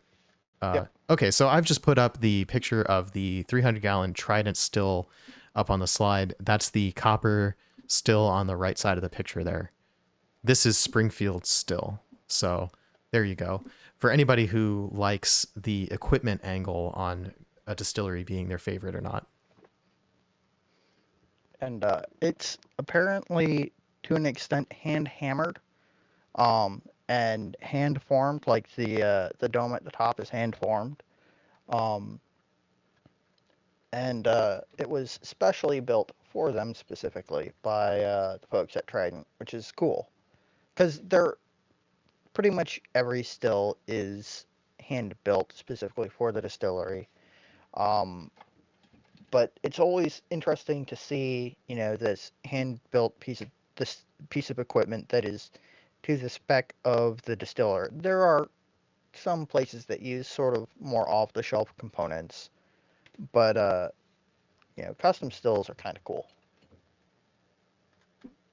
Yeah, and that tells you Oh, that the distiller really knows what they want out of their still. All right, moving and on, we've got the last distillery for today, Sleepy Fox Distillery. we've got one more after this actually. Oh, my bad. Um, so Sleepy Fox was founded in Ashland, Virginia in 2016. Um, they primarily manufacture moonshine, but they also make a bourbon and had at one point a rye whiskey that appears to have been discontinued. Um, and their products are currently exclusively available from their tasting room in Ashland, Virginia, which is where their distillery is. And I believe that they also offer tours. Um, they are a great example of tradition over everything else because a lot of what they do is directly born from the traditions of moonshining, down to being difficult to make heads or tail of their website. But they've got a fantastic facility, and again, like it's hard to say much about them beyond that they are a bunch of people sort of who poured their heart and soul into creating a product. And I believe they're trying to get their products into VA ABC. There are relatively narrow windows to do that, and especially if you're a smaller producer, it is more difficult, because there are minimum supply requirements, and that sort of thing.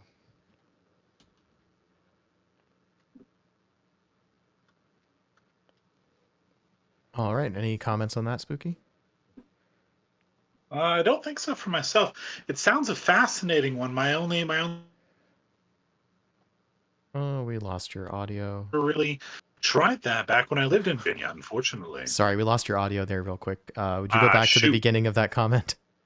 No, yeah, no real notes from me. My only regret is that I hadn't actually ever found any back when I lived in Virginia myself. I would be very excited to try some personally, but no, yeah, no particular notes from me myself. Yeah. I love when we start getting into the no, yeah, yeah, no, no, no, no, No, yeah, yeah, yeah, no, Yeah. no, yeah, da. yeah. That we're having a good part of the night now. How's that absinthe going there? Oh, the absinthe has hit, unfortunately, which Aha. which makes it way more important that I load up my research and comments about the next distillery right now, actually. So yeah. Yep. All right. I'm ready to move on. Yep. One sec. Okay, and the for sure the last one now we have Filibuster Yes. Distillery Company. Yes. They are interesting. They were originally founded in Washington, D.C., which, as you might imagine, is an expensive place to run a distillery and hard to have the space to properly operate a distillery. So they moved out to Mauretown, Virginia, which is out in the Blue Ridge Mountains, and make a rye, a bourbon, and an American whiskey, as well as a couple of gins. And they just released a bonded bourbon and a cognac finished bourbon release. I have a bottle of dual cask rye from back when they were sourcing MGP, um, but they are currently bottling their own distilled product. Nice. I like to see some cask finishes. That's a good place for Yes. a young craft distillery, relatively young. Sorry, did you say when they were founded? I did not because I forgot to put that note on the slide, and now I can't remember. Let me see if I've. But relatively new, right? Yeah, Oh, I mean yes. within Yeah. within the last 10 years. Okay, we can get a fact check on that in a bit. Yeah, 2013 on that one. Okay, so 10 years. so Filibuster founded in Washington D.C. in 2013. And Yes. okay, and they moved to Virginia, so they are now a Virginia Yes. distillery. Okay. Yeah, I think They're I a Um, think very big Virginia distillery. They're available in various places. They're actually a fairly findable one, honestly. yes, I think they make a fairly good spirit as well. yep. they honestly make some really interesting spirits. I I recommend trying their stuff in the skinnier bottles. Okay. I can't reach the other one. I've got a bottle of the Boondogler, which is in their new bottling, as seen on the slide, as opposed to the shorter, squatter bottle, Okay. because the stuff in the newer bottle shape is definitely their own distilled spirit. Okay. So, quick note to whoever's editing this particular stream. Feel free to cut out what I'm about to say. They have been in the news fairly a lot, both for their spirits and for some less Hmm. moral things, I should say. So some issues have occurred. Would we like to talk about those, Phil? I I do and I don't. I don't want to I get give that. them bad press. Um, but since you brought it up, I might as well say for the people in stream, they were caught illegally dumping waste into the stream in Mauretown, which is really bad. Got caught in 2018. It was pretty clear that they had been doing it prior to that point, and there were something like 115 violations, which is a separate violation for every day that they were caught illegally dumping. Um, there was some sort of talking in both directions from the operators of the distillery, and ultimately they paid their fines and have since moved on and have declared themselves a leader in green industry and being environmentally friendly. So I'd like to say for the record, I think everyone and every company should be allowed to be better. Yes. And if anything, if we leave this segment in to any extent, what I would like to emphasize is that they have paid the fines and they have moved on, and Yes. they're at least, I mean, until proven otherwise, we should assume that they are in fact doing what they say. From Yes. all the research that I've done recently, it seems like they are doing significantly better. Yes. They've really turned over a new leaf. They've really changed their practices. Another probably good thing to note about it is that these were the violations that they were charged with were very new laws in Virginia. And while this doesn't necessarily excuse it, these are things that are very hard to navigate, especially for smaller businesses and newer founded businesses, especially at the time that this occurred. Important thing to note, but I think that we definitely should allow businesses like this to be better, to be able to get better. Yes. Yeah.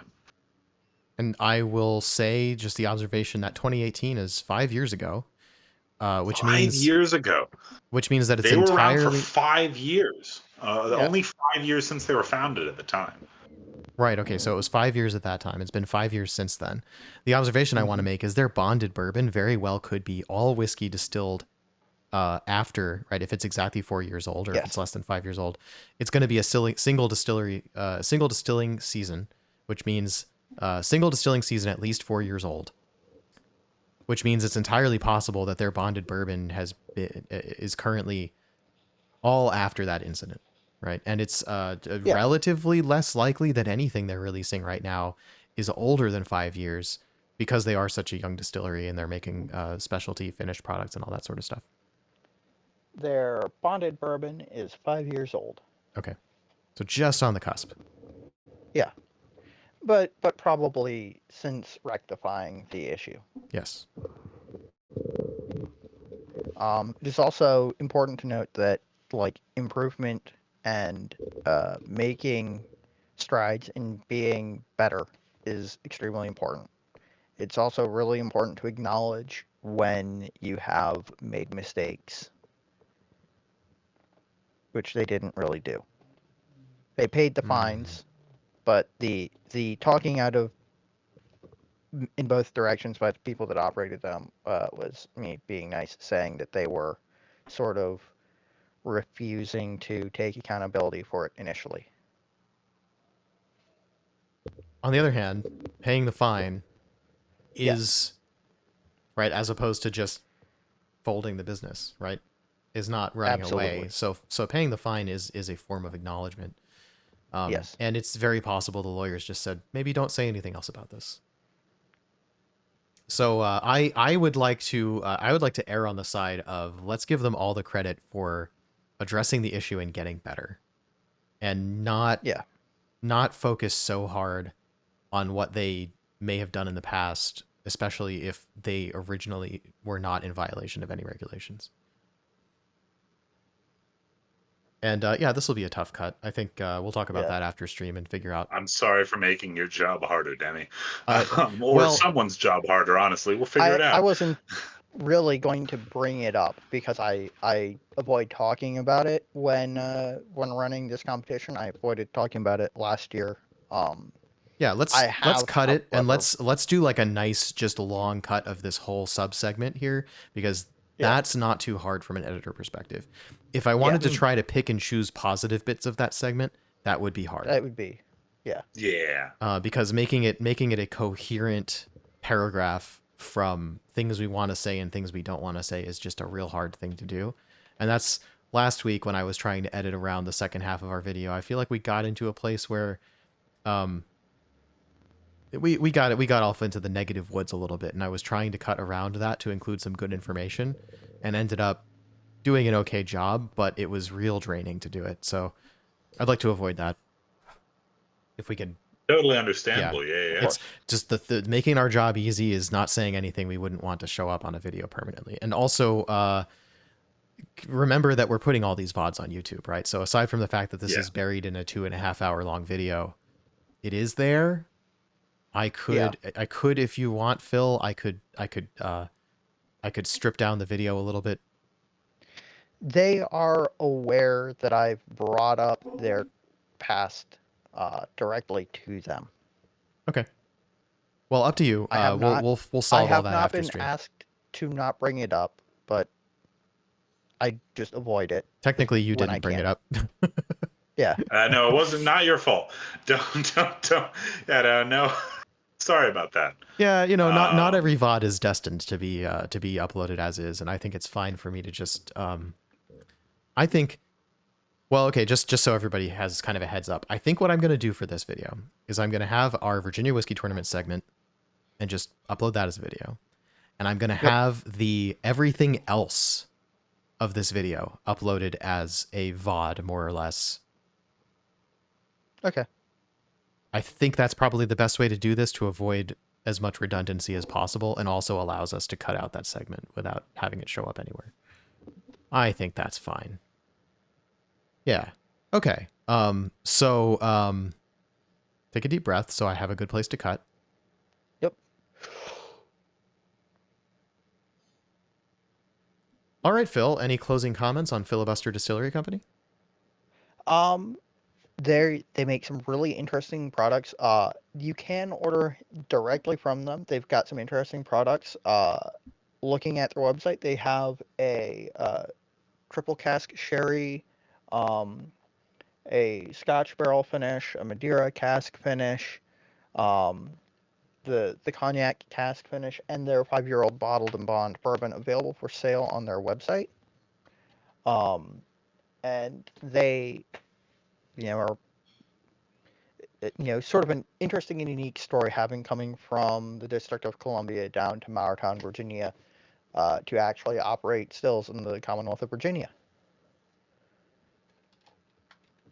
I just want to reiterate, I think it is cool that such a young distillery is releasing not just a 4-year-old bottled in bond, but a 5-year-old bottled in bond.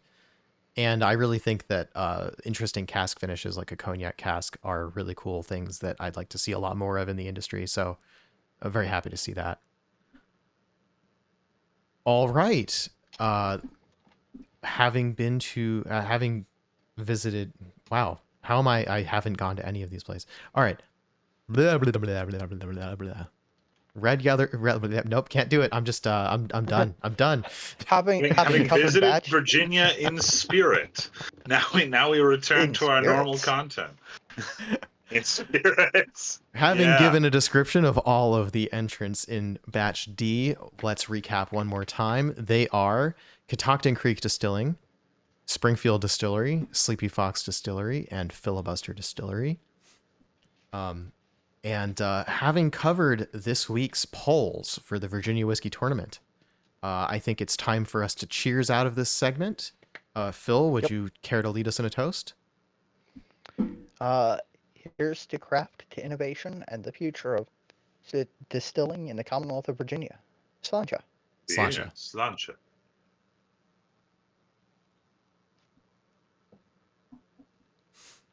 All right, very nice. That gives us a good segment to cut around. That ended up being an hour. So Sorry. Wow. There's probably 5 minutes, unless I get real busy on cutting. There's probably about 5 minutes there I'm going to cut. Otherwise, we may very well end up just splitting that in the middle and doing one video per. I'm not sure which is better. I haven't looked at the analytics for the YouTube videos yet. I feel in general people on YouTube don't want to click into a 1 hour video like at all. I mean, I do, but I'm insane. Yeah, I Yeah, mean, we're all I weird, watch so video yeah, game it's a tough streams one. that are super, super long. I watch like podcast stuff that's super, super long, like background noise type of stuff. And I feel like our watchers and listeners are going to have that expectation of us. And yet, I wonder if there's a benefit to keeping the videos under half an hour for the algorithm.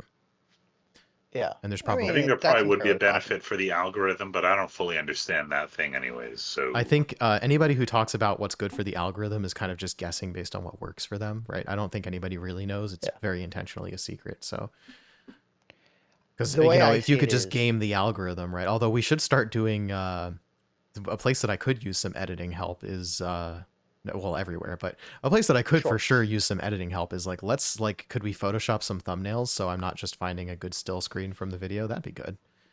Yeah. Ooh, that would be nice. Yeah, we could figure that out. I don't Yeah, mind so totally. much for the VODs, but when we're doing the edited video uploads of the thumbnails would really help. So Yes. yeah. Okay, so it's 7 o'clock Pacific time, which I know is late for you guys. How do you feel about doing that last segment we had prepared? I don't remember what that was, That's I also don't remember what that's that was. Lost Lantern. but I'm on board. Oh Oh yeah. yeah. All right, Yes. all right. So we're gonna do. See, yeah, no. Let me. I will take over from here in. But a moment. Let me pull up my thing. So first, what we're gonna do is we're just gonna do a fun little dumb thing. This actually goes back to something that one of our viewers pointed out earlier. We're getting into some dicey whiskey territory right now. Tomorrow, Uh-oh. as of recording, at 11 a.m. Fireball is going to be releasing its first barrel-aged release. This is the Fireball Dragon Reserve. It is going to be very similar to the normal Fireball. It is going to be about 33% alcohol. It is a whiskey in name only, roughly. It is going to be very cinnamon forward. And there are going to be 618 bottles of it available for purchase on Reserve Bar at $20 a bottle, $19.99. It is a fascinating little thing that I'm including because of the fact that it is releasing, in fact, tomorrow as of recording. So kind of a fun little thing. But as for our other releases this week, we actually have some information on the upcoming releases of Lost Lantern, as it were. So Lost Lantern is going to be releasing a few new things. Let me pull up the actual list here right quick. So first of all, I put up on the slide the best picture I could find, which is super low resolution of this Fireball Dragon Reserve. Mm-hmm. Which is like, that's definitely a classier looking label than the standard Fireball. So, you know, they're credit where credit is due. They're trying to make this a more luxury appearance. So that's nice. To be honest, I actually am curious to try it. I've had a couple of cinnamon whiskeys not necessarily. I've had a couple of spicy whiskeys. We got the Sriracha honey. What's it called? Rimfire from Hood River Distillers. Oh, Sinfire. Sinfire. What is Rimfire? I might be mixing Sinfire. Ranger Creek. Okay, maybe I was mixing Sinfire and Rumfire. But anyway, yeah, there's that, and I have a Dickel Tabasco, and cinnamon is a different kind of spicy than hot sauce spicy. But I would be curious to see. I vaguely remember Fireball from college days, and I say vaguely not because I lost memory of those nights, but because I didn't really touch it very much. But my roommate liked it. I think I had one once, and I was like, that was foul, and I washed it out of my mouth with the sink. So that was my experience at the time. This is back when I only drank. Fireball and coffee is pretty good. Okay. Depending on the coffee. Okay. But, yeah, I can see that. I'm actually a big fan of the candy itself, actually. So don't take my word for it. When you say Fireball has a drink. candy, or do you mean Red Hot's cinnamon candies? Red Hot. No, Or hot tamales. The candy. It's very, very similar to hot tamales. I'm pretty sure that there is a candy called Atomic Fireball that is. Oh yes. Yeah, I believe that is what the flavor is based on. Yeah. Okay. Well, I would love to try to get a bottle, but I can't. Because VA ABC? Because VA ABC. Yeah, there you go. Reserve Bar doesn't ship here. Yeah. That's the trouble with a state where everything you can buy has to be on a menu already. You got to apply to have it there at all. The greatest of all shames. Okay, yeah, that's enough on that. What do we have next? Right, so we're talking about Lost Lantern. This is going to be a slightly longer one. So Lost Lantern has announced their 2023 lineup. This is a little bit early, hasn't released yet, so take this all as you will. We're going to go through a really quick list of all of them, and we're going to talk about some of the notes on each of them. They're releasing one in their new single distillery series. You'll probably remember this as the distillery, or as the series that the Gentle Giant from Balcones was released as part of, as well as the Desert Dessert and Mega Mesquite from Whiskey Del Bac. Their new single distilleries is going to be from Fry Ranch. Their Soaring Spice, bottled at 127.6 proof. And they're also going to release several new parts of their single cask series. Now, they have decided that this summer is going to be the summer of bourbon, as it were. So I believe every single one of their single cask releases this summer 2023, is going to be a bourbon. They're going to be releasing a Fry Ranch Nevada Straight Bourbon single cask at 137.2 proof. They're going to be releasing a Boulder Spirits Colorado Straight Bourbon at 142.6 proof. Which is a very high one. They're going to be releasing an Iron Root Republic Texas Straight Bourbon at 137.3 proof. They're going to be releasing a Still Austin Texas Straight Bourbon at 103.8 proof. They're going to be releasing a Tom's Foolery Ohio Straight Bourbon at 113.8 proof, and a New Riff Kentucky Straight Bourbon at 114.2 proof.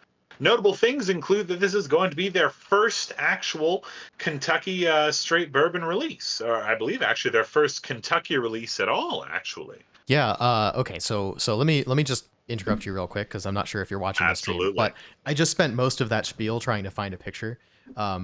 Did you get a higher resolution picture of this, or just the one that I found on the internet that's pretty low resolution here?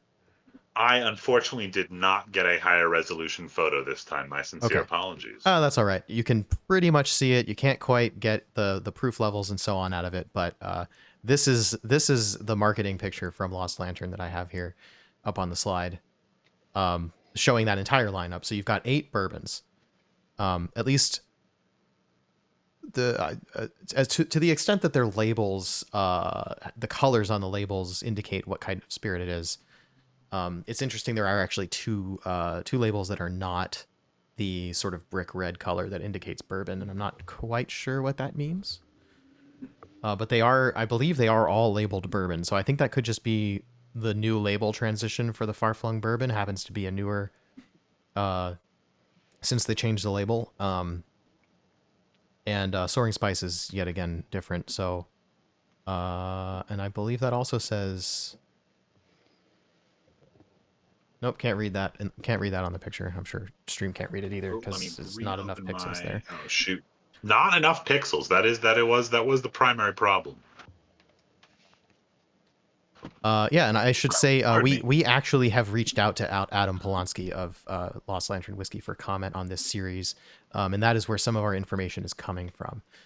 We are also working with him to have him on our podcast sometime around a month from now, give or take a couple weeks. Somewhere between 4 and 6 weeks from now is what we're aiming for, I think. So actually, yeah, let me back up right here because you just mentioned the Far-Flung bourbon, which actually, hey there, Andy, how you doing? Don't grab my leg. It's fine. Sorry, the cat just started scratching on my leg. So Far-Flung bourbon was actually not something I just mentioned. Far-Flung bourbon is specifically going to be released that is a blend of straight bourbons, I believe. Their first multi-distillery blend since the blended malt. The vatted malt, I should say, that they released back in 2020. And that is going to be a mix of Fray Ranch in Nevada, Boulder in Colorado, Still Austin in Texas, and Watershed in Ohio. Yeah, and that explains why that label is blue. It's just like the American vatted malt. It is technically a blended whiskey, I believe, in the sense that it comes from different states, which is one of the things that blended can mean in the United States. Right. Yeah. So there you go. Okay. Cool. Very cool. Yeah. So actually, Yeah, I could borrow the you read off the proof points, right? yes, I did read off all the Yeah, proof points. those are some high proof Oh bourbons. yeah. There's a few in there above 70%, which is kind of wild. Is it a few or just one of them? So we're looking at It might just 140. be one, actually. Yeah, 140 proof is 70% alcohol. So that Lost Lantern Boulder Spirits Colorado Straight Bourbon single cask is 142.6 proof, which is very possibly Jet the fuel. highest proof I've ever seen on an American whiskey. I kinda wanna believe try the the barrel limit for American, now correct me if I'm wrong, I believe the barrel limit for whiskey made in America is 62%, or that is to say 124 proof right there. Correct me if I'm wrong. I think it's 125. under 125. So it can't be exactly Yeah. 125, but it can be more than 124. But time changes how things sit in the barrel. Yep. So Sometimes water especially- is going to evaporate, Right. and leave behind a much higher concentration of alcohol. That is the highest I have ever seen it. Yeah, so in a honestly. dry environment, you're going to tend to lose more water. I guess you're pretty much going to lose alcohol in terms of partial pressures. And so I think of it in terms of the chemistry. The more humid it is, the less water you're going to lose. The less humid it is, the more water you're going to lose, because the ambient alcohol percentage in the atmosphere is going to be about the same. So temperature is really the only thing that affects it, but water and alcohol are affected more or less the same from the temperature. I mean, that's not true at all. But there's a correlation. It's true in the sense that there's a proportionality to that. But for sure, the less humid it is, the faster you're going to evaporate water instead of alcohol. And so basically those desert states and those southern and southwest states are going to have a tendency to go up in proof in the barrel over time. So if you start at 124.5 proof and you just wait for a while, you might find yourself well up there, as you can see happened here. There are some like Jack Daniel's Coy Hill, I believe, Yeah. is the one that is really well known for being really high proof stuff at times. It's like 100 and one of the releases. I thought there was only one. Is 140 point something proof, which Yeah. I thought was insane at the time. But 142. Yeah. I have seen higher numbers in Scotch, which is all the more interesting. But in Scotch, there's no barrel entry proof minimum, I believe. Or maximum. Maximum, yeah. I can't remember if that's just for grain whiskey or if it also applies to single malts. I had thought that the barrel entry for single malts was 68%, which is already significantly higher than America's. Mhm. But That's what I thought as well, but I am not an expert in Scottish whiskey laws. Yeah. I do know that while there is no, like you're allowed to distill up to 190 proof, most Scottish distillers generally sit in the like between 65 and 70% off the still as their goal. Yeah, most distilleries, generally speaking, especially when you're making a single malt, are aiming to optimize flavor, whatever they believe that means. Within the rules, Yeah. of course. And the rules are written Yeah. to help optimize the flavor component of the getting that malted barley flavor to come through in the product. That malted barley flavor that we single malt lovers adore. Anyway, so Adam had some comments on some of these releases. Would you care to share those? yes, absolutely. So he wanted to talk a little bit about their far flung bourbon, that blended bourbon. So it's the first ever blend of whiskey from those distilleries and states that they have made. I believe probably the first ever on the market from these specific states, but that is a different conversation necessarily. He and Nora, the people that do Lost Lantern, are both incredibly proud of it. He says that they're thrilled they were able to list all 4 component distillery names right on the label. He describes it as a rich and powerful bourbon, and is excited to see what the response is once people start actually trying it. I'm very happy to hear all these things. I've been a big fan of a lot of other blended bourbons that I've had before, mainly from barrel and places like that. So I'm really excited to see what Lost Lantern has kind of brought to the table right here. Yeah. Just for fun, I put up the about page from Lost Lantern as we're talking about them. So his second one, his second primary comments, I just wanted to get the things that he was really excited about. Now, to be clear, Lost Lantern, they go to a lot of distilleries, try things, and so they're fairly excited about pretty much everything that they release. Otherwise, they probably wouldn't be releasing it, quite honestly. But these are some of the things that he thought notable to share with us. So the Soaring Spice from Fry Ranch. This is their third release in the actual single distillery one. So not a single barrel, just all blended from a single distillery, as it were. In this particular case, he says that Nora and him went to Reno in January. It took 3 flights each way to get there from Vermont. But he worked with Colby, Ashley, and Russell and the team to put it together, as he says, something very special that's slightly different from the standard Frey Ranch profile. And now let me see right here. They wanted to, and I quote, showcase a different side of a well-known and loved distillery. This is their first bourbon entry in the series. The first 2 were, as it were, single malts from America. It's going to be the same 4-grain bourbon as Fry Ranch's flagship, but they chose casks that would emphasize more baking, spice, and oak flavors to kind of bring something new to the Frey Ranch profile. And they just had a lot of fun working with them. So we're really excited to hopefully try some of this at some point right here. Fair reminder, these ones are not going to be released for, I want to say a little bit. I believe they're releasing in July, but don't quote me on that one right there. Yeah, what I'm seeing is that they will be available for sale starting July 26th.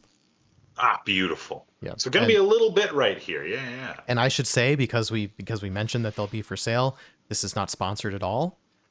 Mostly we are just generally excited about Lost Lantern and the fact that we are going to have them on the podcast at some point in the very near future. So really this is just, once again, we talk about the things that we love because we love them and we want to support them, not because there's any kind of a sponsorship happening here. I promise you, the moment somebody sponsors us, you'll be the first to know, because we won't stop talking about it. Oh, yeah. That's probably true. Yeah. The third and final big comment that he had was Adam was very excited about all the releases in this line.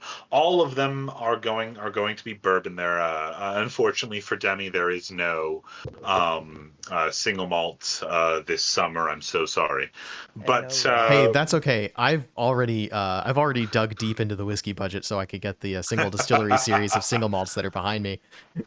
So I'm good. I'm good for a little while.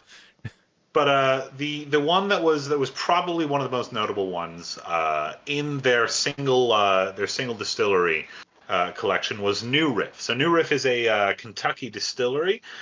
Phill, Demi, do you have any notes to say about New Riff and your experiences with it? Because I have not actually personally had a New Riff myself. I haven't. As I was saying to Adam earlier, I feel like I learned about New Riff shortly after I decided I needed to stop buying bourbon because I was not drinking my bourbon nearly fast enough for the amount that I had bought. And I'm pretty much still in that camp of enjoying what I have and not trying to add too much to it. New Riff is one that we're going to have to talk about when we do a bourbon episode, and one that I'm actually going to have to try. Write the bourbon episode down, I guess, but I'm sure we already had that in the plans. Yeah, totally. It's already on there. I'm not writing it on the sticky note right this minute. Not at all. So no, Adam was talking to New Riff for quite a while, and he decided this was the perfect time to pop them onto the lineup, because if they're doing a bourbon line, if they're doing the summer bourbon, they're going to have to get at least one from Kentucky. It's unavoidable and for the actual lineup right here. So they wanted to go with New Riff. They wanted to represent Kentucky in that way. He doesn't have particular particular tasting notes for us at this current time, but from everything I've heard about them, it'll be well worth it, honestly. So that is our notes on the releases this week. There's some weird stuff going on right now, which we'll probably get to sooner or later once it actually releases. But we'll talk about that at a different time. Yeah.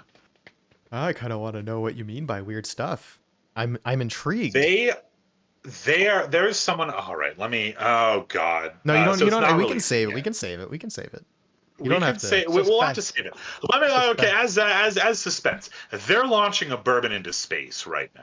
Oh yeah, I saw that. This week they're launching a bourbon into space, and that's an interesting thing going on. Talk about suspense. But the suggested retail price for this bourbon is going to be about $70,000. Yeah. So to be clear, all right, I'm out.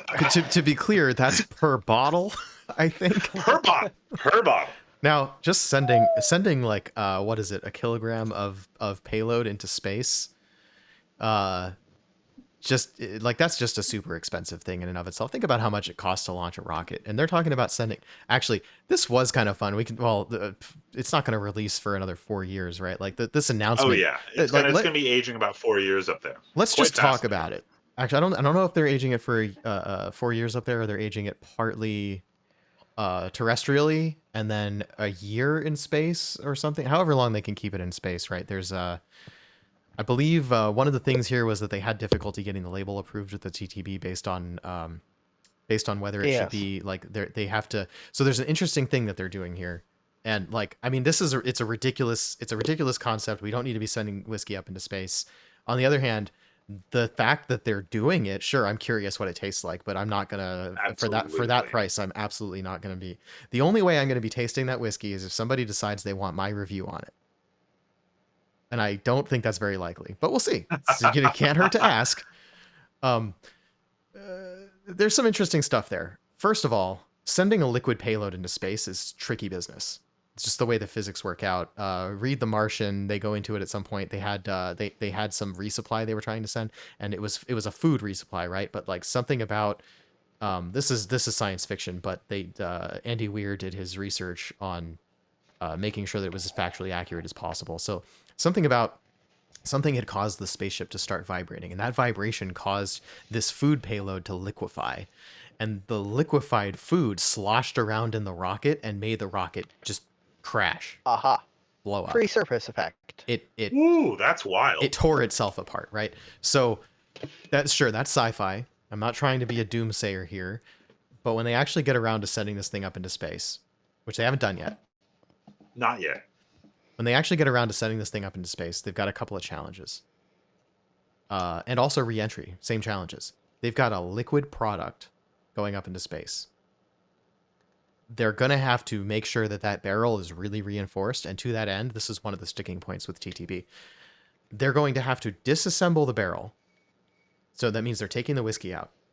Reassemble the barrel with reinforcements inside and outside of the barrel. Titanium rings and like cross beams and that sort of thing to keep the integrity of the barrel up in massive acceleration, right? They're going to multiple G's of acceleration, right? Like there's going to be a lot of stress on that barrel. And I do not actually know what the exit, how many G's something experiences exiting from the atmosphere, but it is quite a lot. Yeah, but it's a lot. And so that barrel is going to have to withstand a significant amount of G forces. So they have to reinforce it, right? And so what happens when you take the whiskey out of a barrel and put it back in the barrel that you've rebuilt? It's still the same wood staves, but there's other stuff in there, neutral stuff, right? But they've got to reinforce this barrel so that it doesn't tear itself apart. Cask of Theseus. Yes, did occur to me. Yeah, there's the Cask of Theseus is what the TTB has a slight problem with, honestly. Yeah.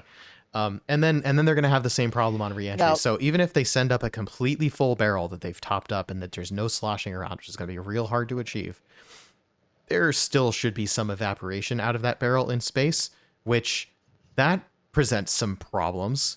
Now you've got flammable vapors in a closed environment. Drunk astronauts.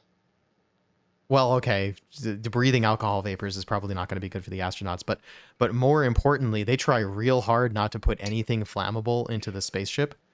And by definition, yes, you're putting a flammable substance that is going to emit a flammable vapor into a closed environment with no possibility of venting that out short of filtering it somehow. Or they're going to have to contain everything that's happening in that barrel. And then what does aging mean at that point? Why put it in wood if there's not going to be any air exchange happening? Why not just send it up in an inert container to rest in space? As long as you're not getting credit for it being in the same wood anyway, right? There's a lot of problems here. So once the whiskey, I have another question. here's me thinking like an engineer, right? Right. And then once that alcohol has evaporated, this is actually why I didn't want to talk about this on the podcast, because I started researching it, and there's a lot of things about this. There's a lot to talk about here. Well, why not? When else are we going to talk about it? But the news came out this week. Now we're absolutely, very yeah. apropos of current news. Anyway, go ahead, Phil. I've been stopping you from talking. Sorry. I have a rules lawyer question. Putting Okay. on my D&D hat. Okay. If the definition of bourbon is distilled, aged, and bottled in the U.S., and they send this up in a spacecraft, and the International Space Station is very importantly not sovereign to any nation, Yeah. or not a part of any sovereign nation, does that mean it's leaving the U.S.?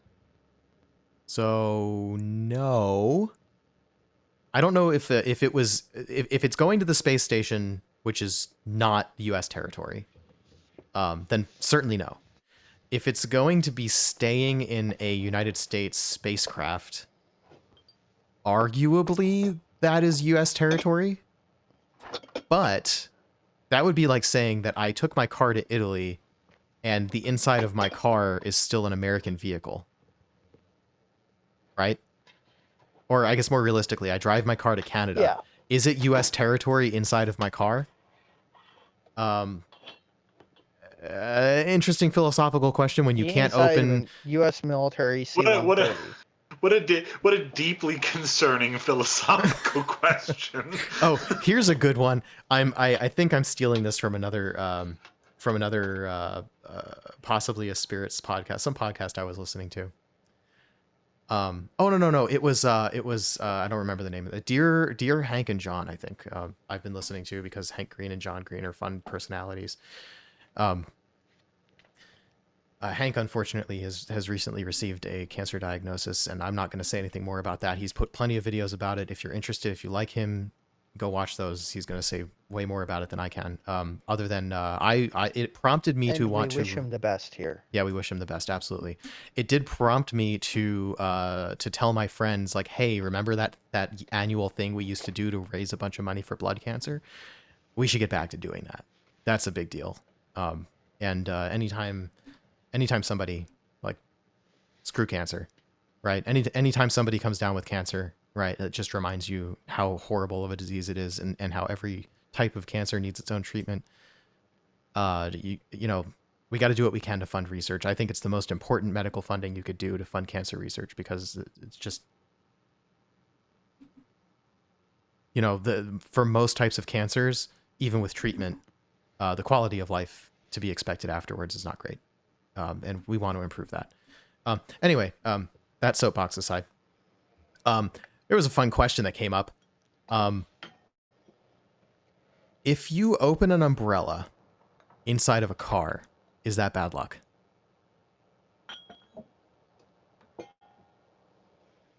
I thought this was in front of the driver. Only if it's in front of the driver. I thought this was a fascinating question, because first of all, what makes opening an umbrella indoors bad luck?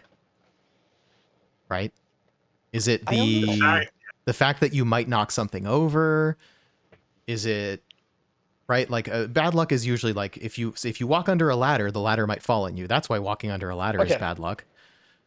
No, yeah, let's be real here. In my opinion, the reason that opening an umbrella inside is bad luck is because you won't get rained on. That's the reason that you don't open an umbrella indoors. I mean, like, the knocking things over is a direct consequence. The bad luck is not a direct consequence. The idea is that you shouldn't open up the umbrella for a variety of reasons based on what the umbrella is, I suppose. Phil, what were you going to say about it? So what I was going to say is, I'm not really a believer in bad luck as a sort of nebulous concept.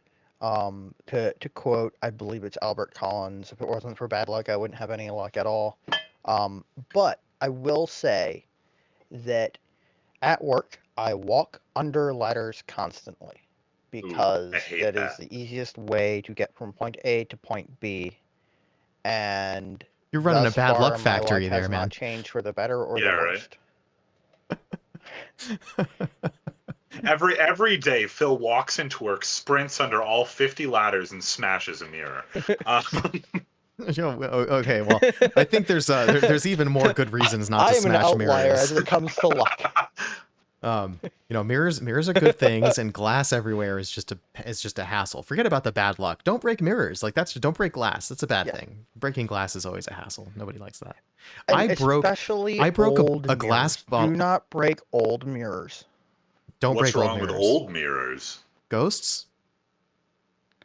Um, no, the technology for making mirrors has evolved a lot over the last, say, 150, 200 years, and mercury was a Oh no! component in making old mirrors work. Uh-huh. The very, very nice, high quality mirrors were basically silver or glass poured over silver, but at some point, someone discovered that with a solution that included mercury, you could make an effective mirror for much less. Um, and as a result, a lot of old mirrors have a not insignificant amount of mercury within them. And typically the backs are sealed with paint or, and don't get me started on, oh, hey, this it's got fire resistant paint on it. It's bad Typically, too. the backs are sealed But with asbestos and lead, is what you're saying. yeah, or The oh, it's lesser got of this many beautiful evils. green backing. Yeah. Um,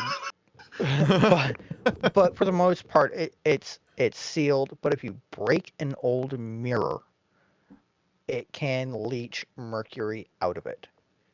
So that's Yeah. why breaking old mirrors is bad. Okay.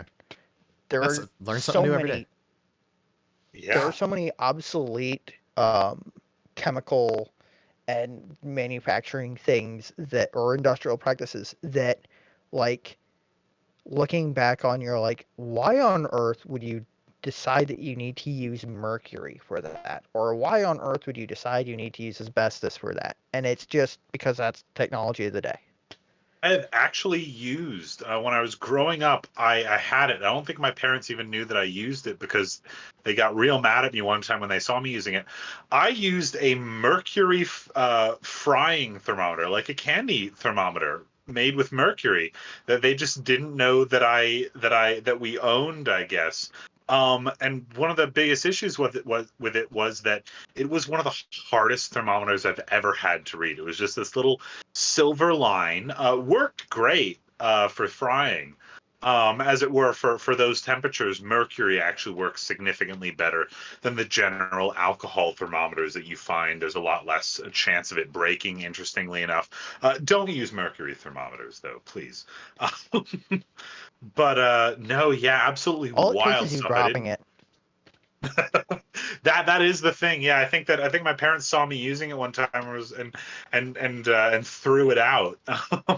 Mm. Or no, they gave it to a friend of ours who worked at a university up in DC who disposed of it for us, I believe. Oh, that's responsible. That's good. Fascinating Yeah. little thing. Yeah, no, slightly more responsible than throwing it into the trash. Yeah, yeah. Yeah. I guess so. So, back on the note of umbrellas, I don't remember why we were talking about umbrellas, but Bad luck, I think. well, yeah, Bad but luck. why bad luck? Oh, Oh, we're talking about transference whether, of right, the American. technicality. We're talking about rules Right. lawyering. We're talking about rules lawyering. That's what we're doing. We've Yes. gone all the way back. Okay, so so the interesting back on the topic of umbrellas, the interesting, like, forget about why opening umbrella indoors is bad luck. The philosophical question that ended up getting debated, which I was like, I don't know where I fall on this, right? Like, don't open an umbrella indoors. Is inside of a car indoors? right? That's Mhm. that's the interesting philosophical question there, right? Like, it's doors. Yeah. You close all the doors around you, but like, I don't ever tell somebody I'm inside, period, when I'm in a car, right? I'll say I'm in the car. Yeah. I don't say I'm Right. indoors, right? Like, leaving the car doesn't take me, I mean, leaving the car takes me outdoors, but when I'm in the car, neither am I outdoors, right? So there's indoors, outdoors, and in cars. I'm confused, right? Like, I'm like, I don't know. This is Yeah. hard. Yeah. No, yeah, that is Huh. a fascinating one. I believe I do not. I'm very much like Phill. I do not personally believe in bad luck in many ways, Oh, I don't either. but I also have a general running policy of don't fuck with it. Mm-hmm, Uh, mm-hmm, mm-hmm, mm-hmm. like I do my best to avoid walking underneath ladders or breaking mirrors. Much more so now that I've learned something all the stuff that Phill said. Right. Okay, so But back on no, the yeah. space capsule. So let's But right, Yeah. space capsule. I do right. actually want to read you some quotes from the distillers that I found actually. Okay. So apparently the 35-gallon barrels will be fortified with titanium hoops Yep. before being sent into space to ensure that they survive the journey. So the whiskey will have to be dumped and then re-barreled into the same barrels Right. before launch, which I believe has caused some issues with the TTB on whether or not they are going to be straight bourbon, if I understand correctly. They did speak to the Mystic Farm founder Jonathan Blitz about it, and he said baffles would also be put inside the barrels for stability. That's the word. Quote, if the barrels dance around during re-entry, Yeah. the spacecraft in some of the simulations would flip over. Yeah, that's what I was getting bad. That is really bad, he Right. says. Right. Right. Yeah. No, that quote was like the most understated oh shit moment that I like. It's like, yeah, the spacecraft could dance around and flip over, and that would be bad. Yeah. No shit, that would be bad. To be clear, for anyone who might listen to this Thank you, VOD Sherlock. or any part of this, apparently, if you do pre-order this whiskey, because they're only, I think, about 1,000 bottles of whiskey to go around or something like that. If you do pre-order the whiskey, Oh, don't say apparently it. that is guaranteed Don't say it. against. Don't say it. Let's not talk about the no effing thanks on the podcast. But sorry, go on. If you besides that, go on. They're guaranteed against what? Oh, that's what you were saying. No. Yeah, no. I'm not even going to bring up what you were talking about. I don't think that's a good thing. No. But no. Apparently they are. If the whole thing does explode, they are apparently insured for that. That is something that was brought up, that they apparently have. That Oh, you are apparently protected against your whiskey being blown up. we're going deep into the woods on topics that have nothing to do with spirits today, which is great actually. No. We know we definitely have lives and know things outside of whiskey. How much do you think an insurance policy on a space whiskey costs? This is like I didn't I even don't know want to that. think about it. this is like I didn't insuring. even know that people offered insurance on that. So here's thing. a fun thing you might not know. There are specialty insurers that offer custom bespoke insurance policies for things like an actor's face, Oh yeah, right? So this definitely seems to fall into that category. yeah. Like that's there's no standard insurance adjuster formula for your whiskey in space might blow up. They've got to kind of figure out what the odds are and figure out how to write a policy that balances the premiums against the risk, right?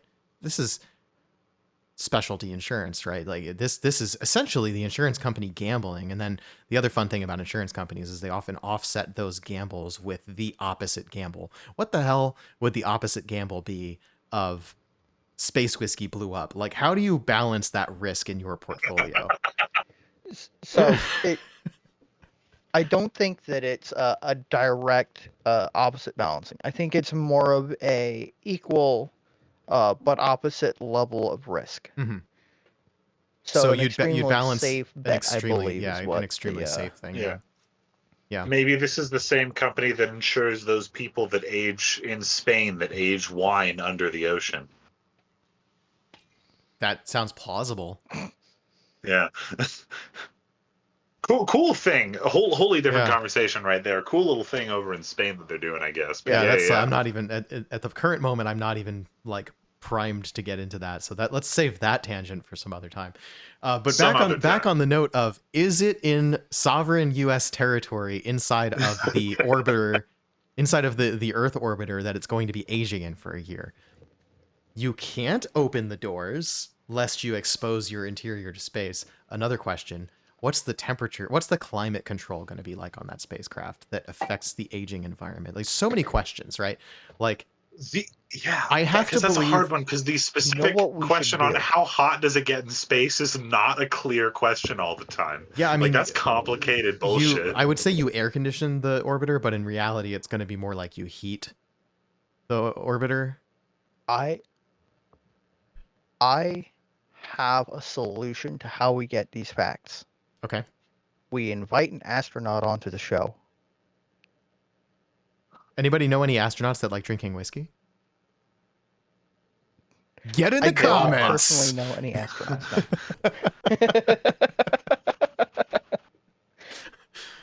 Oh, I'm actually, sure we could. that's got to be a thing, right? They've got to be. There's got to be astronauts who have made public their love for Yeah. whiskey, right? That's for sure.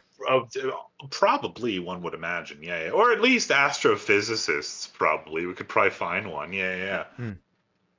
It would be much more fun to have an astronaut on. Ooh, that's a fascinating thing. Or we could have science facts people on, right? I think. Yeah. Yeah. I'm sure Bill Nye, probably we could get Bill Nye on a podcast if we get big enough. Oh, who knows? Yeah. That's a man who's got to There's value his several time. really. Yeah, there's several really Yeah. good astrophysicists on Twitter and who and people who talk about these sorts of kind of odd little problems quite a lot. A great example of that is the What If series by Oh, the I was creator of just gonna say. XKCD. Randall Yeah. Munro would be real Randall fun. Munro.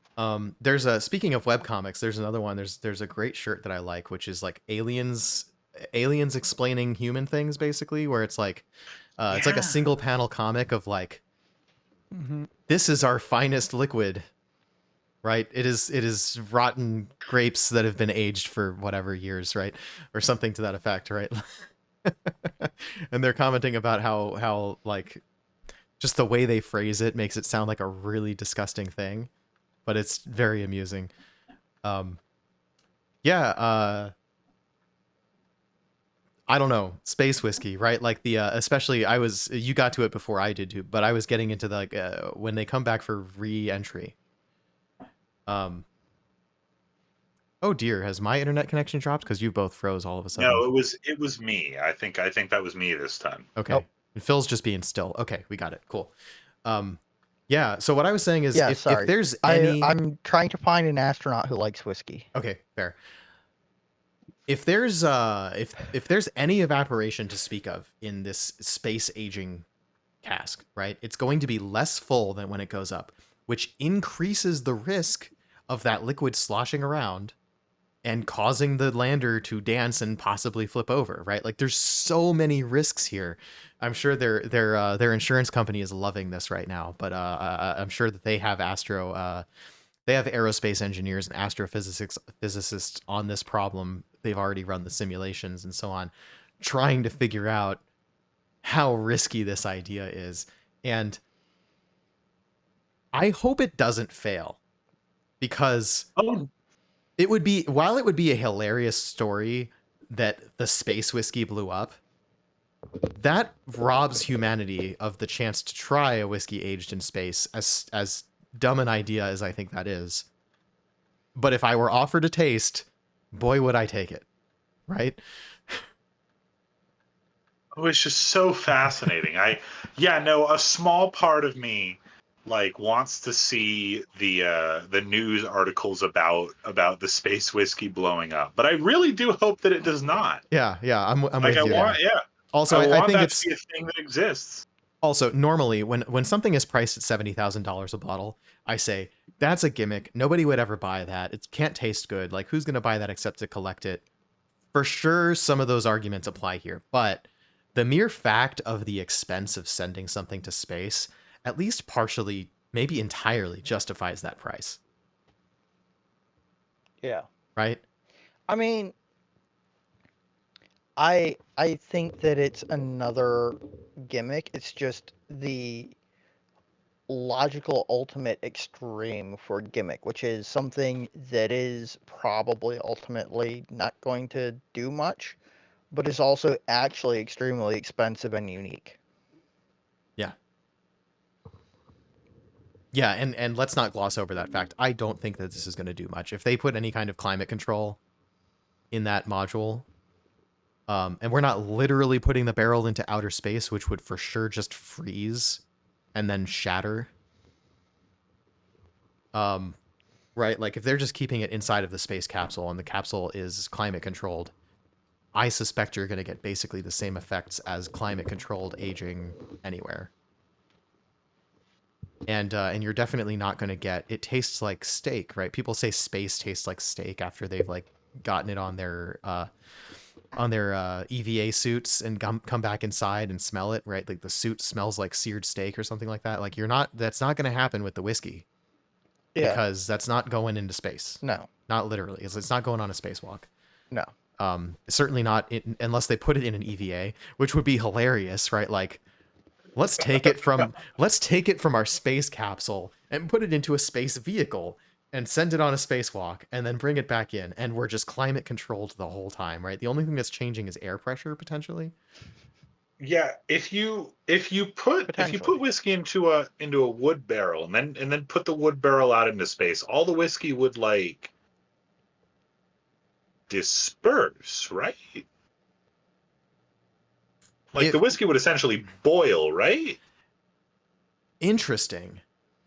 Yeah, because there's no pressure, so it would boil. It would boil. Yeah. This isn't a science podcast, but I find myself really feeling nerdy right now. Would it freeze because the barrel is keeping the pressure on? Or, and like the hoops and everything are keeping that package, right? Or because it's not a perfectly sealed environment, would it boil because of the loss of air pressure?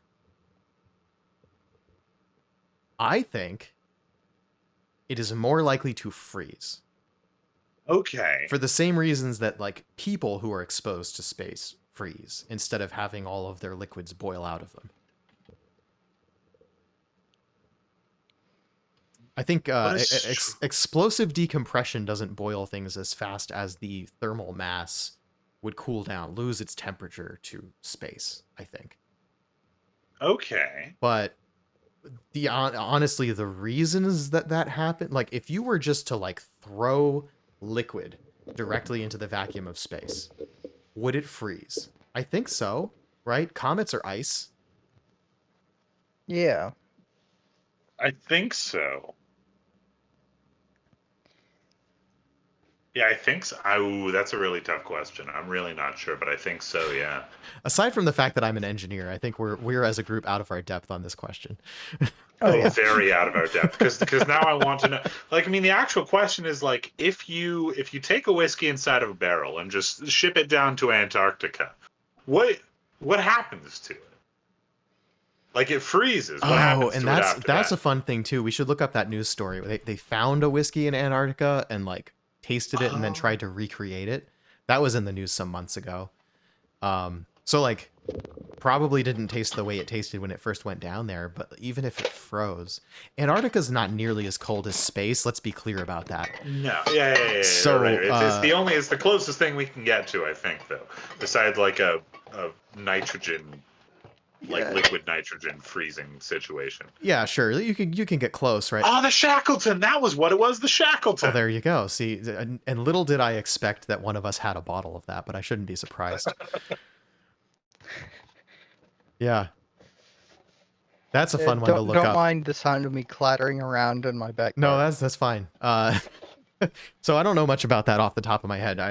If that had been in the news recently, that would be something we could talk about some more. But go look that up if you haven't heard about it, because that's fun.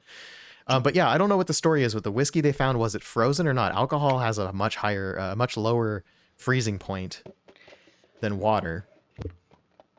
I Surely the freezing believe point that it isn't was so not much lower. frozen, but it was Wow. sealed in ice.